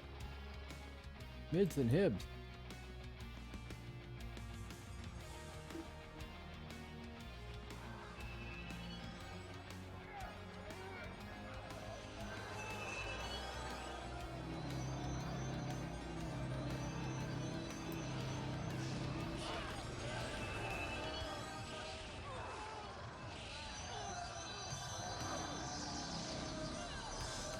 Yeah, the hammers are awesome. One of the reasons why I like my Thane. Oh, dead.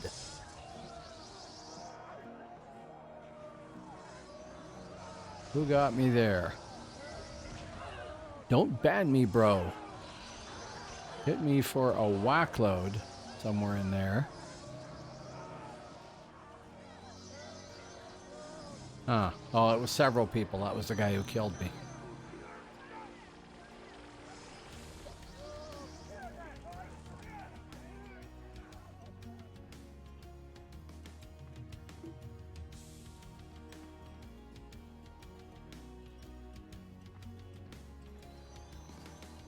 There was a fair amount of mids, too.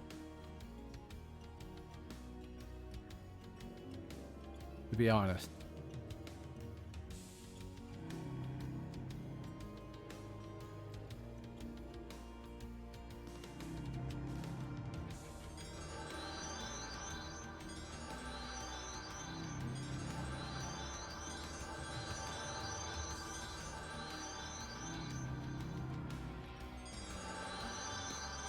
Now you got me wondering whether or not 2 healers would be better. I don't think that the extra melee support would make any difference in RVR. My guy does okay damage for a pet, but it's okay damage for a pet. It's not comparable to real damage from a character in any stretch. So I don't think it would make that much of a difference. Where are we going? Back out to here. Can we? We can't. Somebody took that keep there, right? Vladimir Fast Spire. The creatures.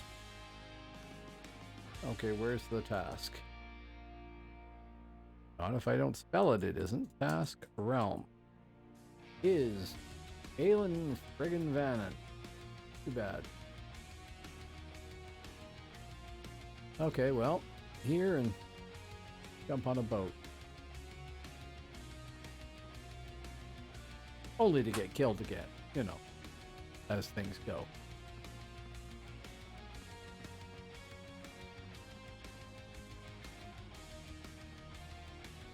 Let me out.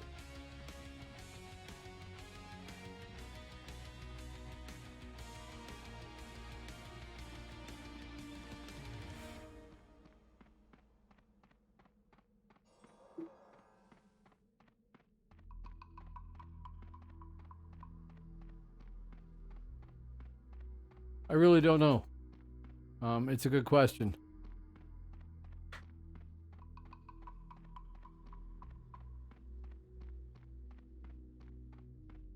The thing is, I actually survive fairly long in fights by comparison to some of my other characters. I think because those healers do more than you think they do. It doesn't really matter, gonna jump off.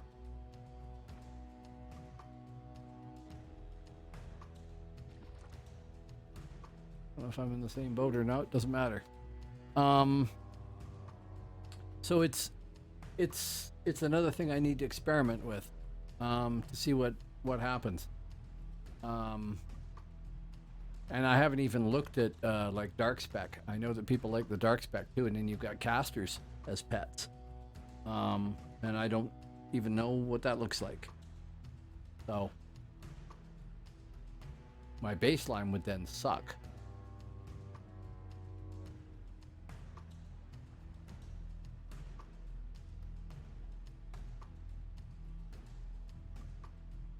Oh no, I put it up here.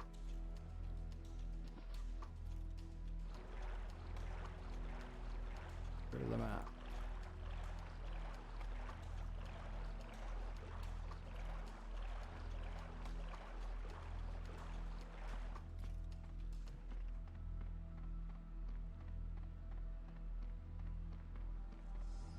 Oh, all the hibs in the world. That really doesn't take very long. Yeah. Target somebody, get hit for 507 with a 96-point crit. And they had a crit chance of 31%. Wow. 487 more damage, 591 damage. That is all she wrote.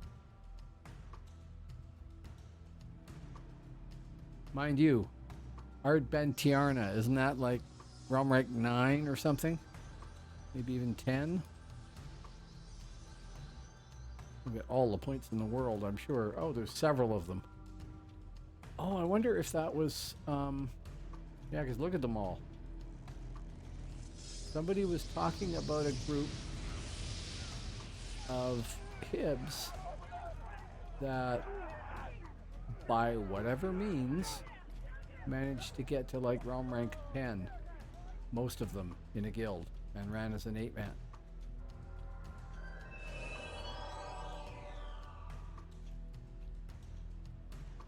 Unfortunately, you don't see guilds.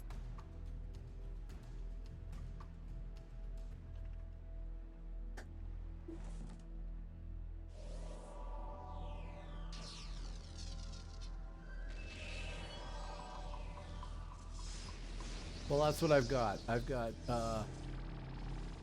47 sup plus 22 darkness, and then the rest of it into Bone Army, which I don't even know if it gave me anything I used.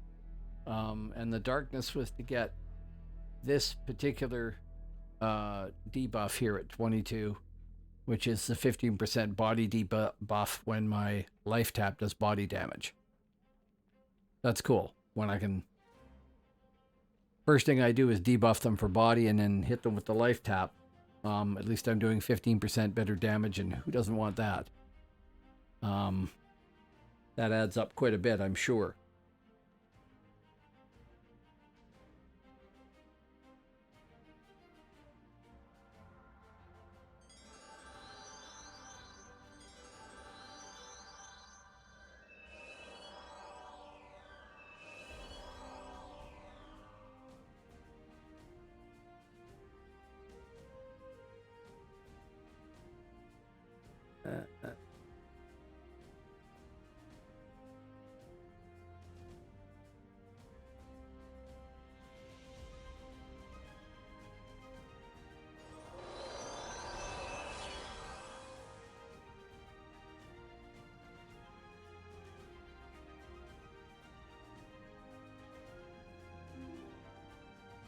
Yes, my problem is that in some cases I am stunned right away and I get ambushed, and that is all she wrote. I can't do anything and I'm dead before that's over. And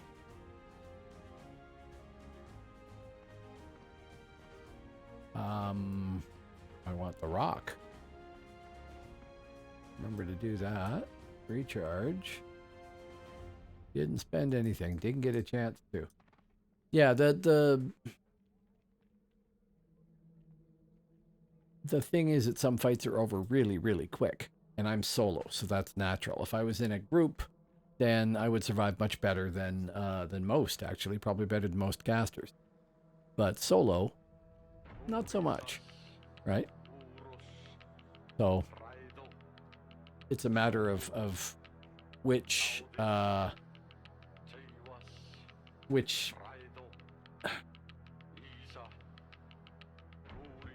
it's a matter of the fact that I am solo and I should expect to die more.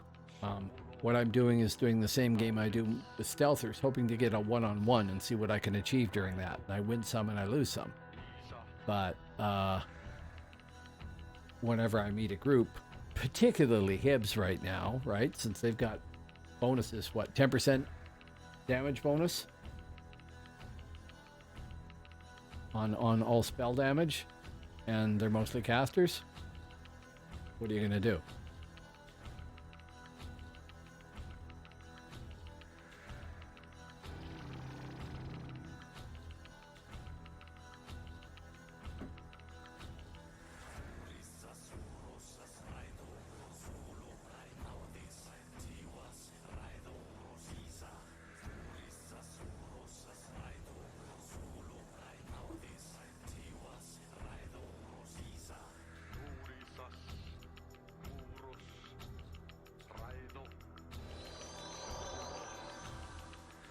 You know, I tried Paladin. One of my best friends, the guy that was playing on Alb Percival when I was playing mid Percival, was playing a Paladin, and he complained constantly about not being able to do any damage, but he could survive anything, right? And you were just kind of more of attrition as far as damage is concerned. And I should probably try Paladin to see if I like it. But I don't know. I played tankers in other games where, well, City of Heroes, you can play tankers there that can just handle like 80 mobs at a time, but you can't do much damage yourself, and it just takes forever to solo up like that.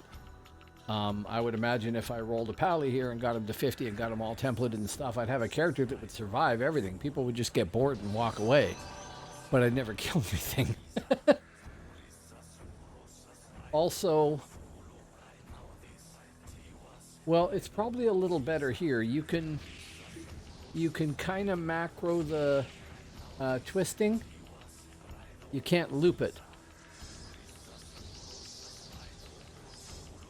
You should check out tankers in City of Heroes.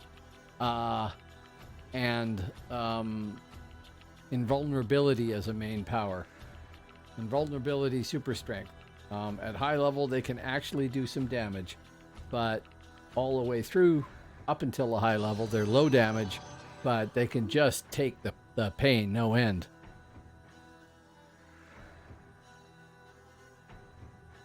If you haven't tried City of Heroes, you really should. Everybody should. Take a look for City of Heroes Homecoming in Google or whatever your search engine of preference is. DuckDuckGo, it doesn't matter. Homecoming is a private shard because the game is no longer live. It got canceled because they couldn't figure out how to make it pay to win. It had been designed to not be able to make it pay to win. And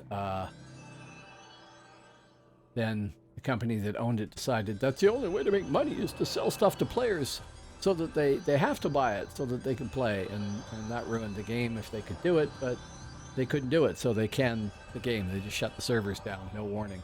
275,000 players subscribed, paying, $14 a month. And they just said, no, if we can't have it our way and make even more money, then screw you, and shut it down. Pissed a lot of people off. Well, now there's a private server of it called Homecoming.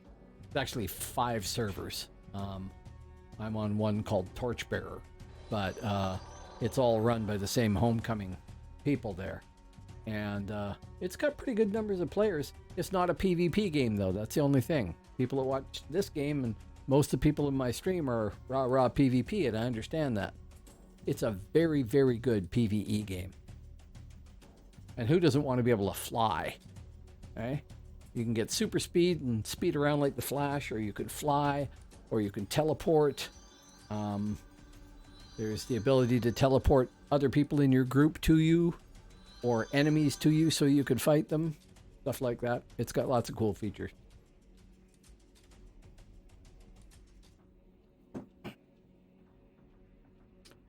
I think that I am now tired enough that I'm done for the night. I think I'm going to call the stream there. I really had a good time, and I'm really glad you folks came by. And I'm sorry if you were hoping to watch more and I'm leaving, but I didn't sleep very well last night. It's been really hot here, so I'm looking forward to sleeping tonight. And I think I've done enough streaming for tonight. So have a good night, folks.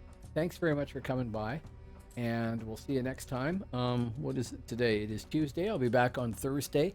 Honestly, I'll probably be playing the Bonedancer some more because I got to make more money so I can get the other guy going. And thank you very much, and thank you very much for Cora, and we'll see you next time. Have a good night.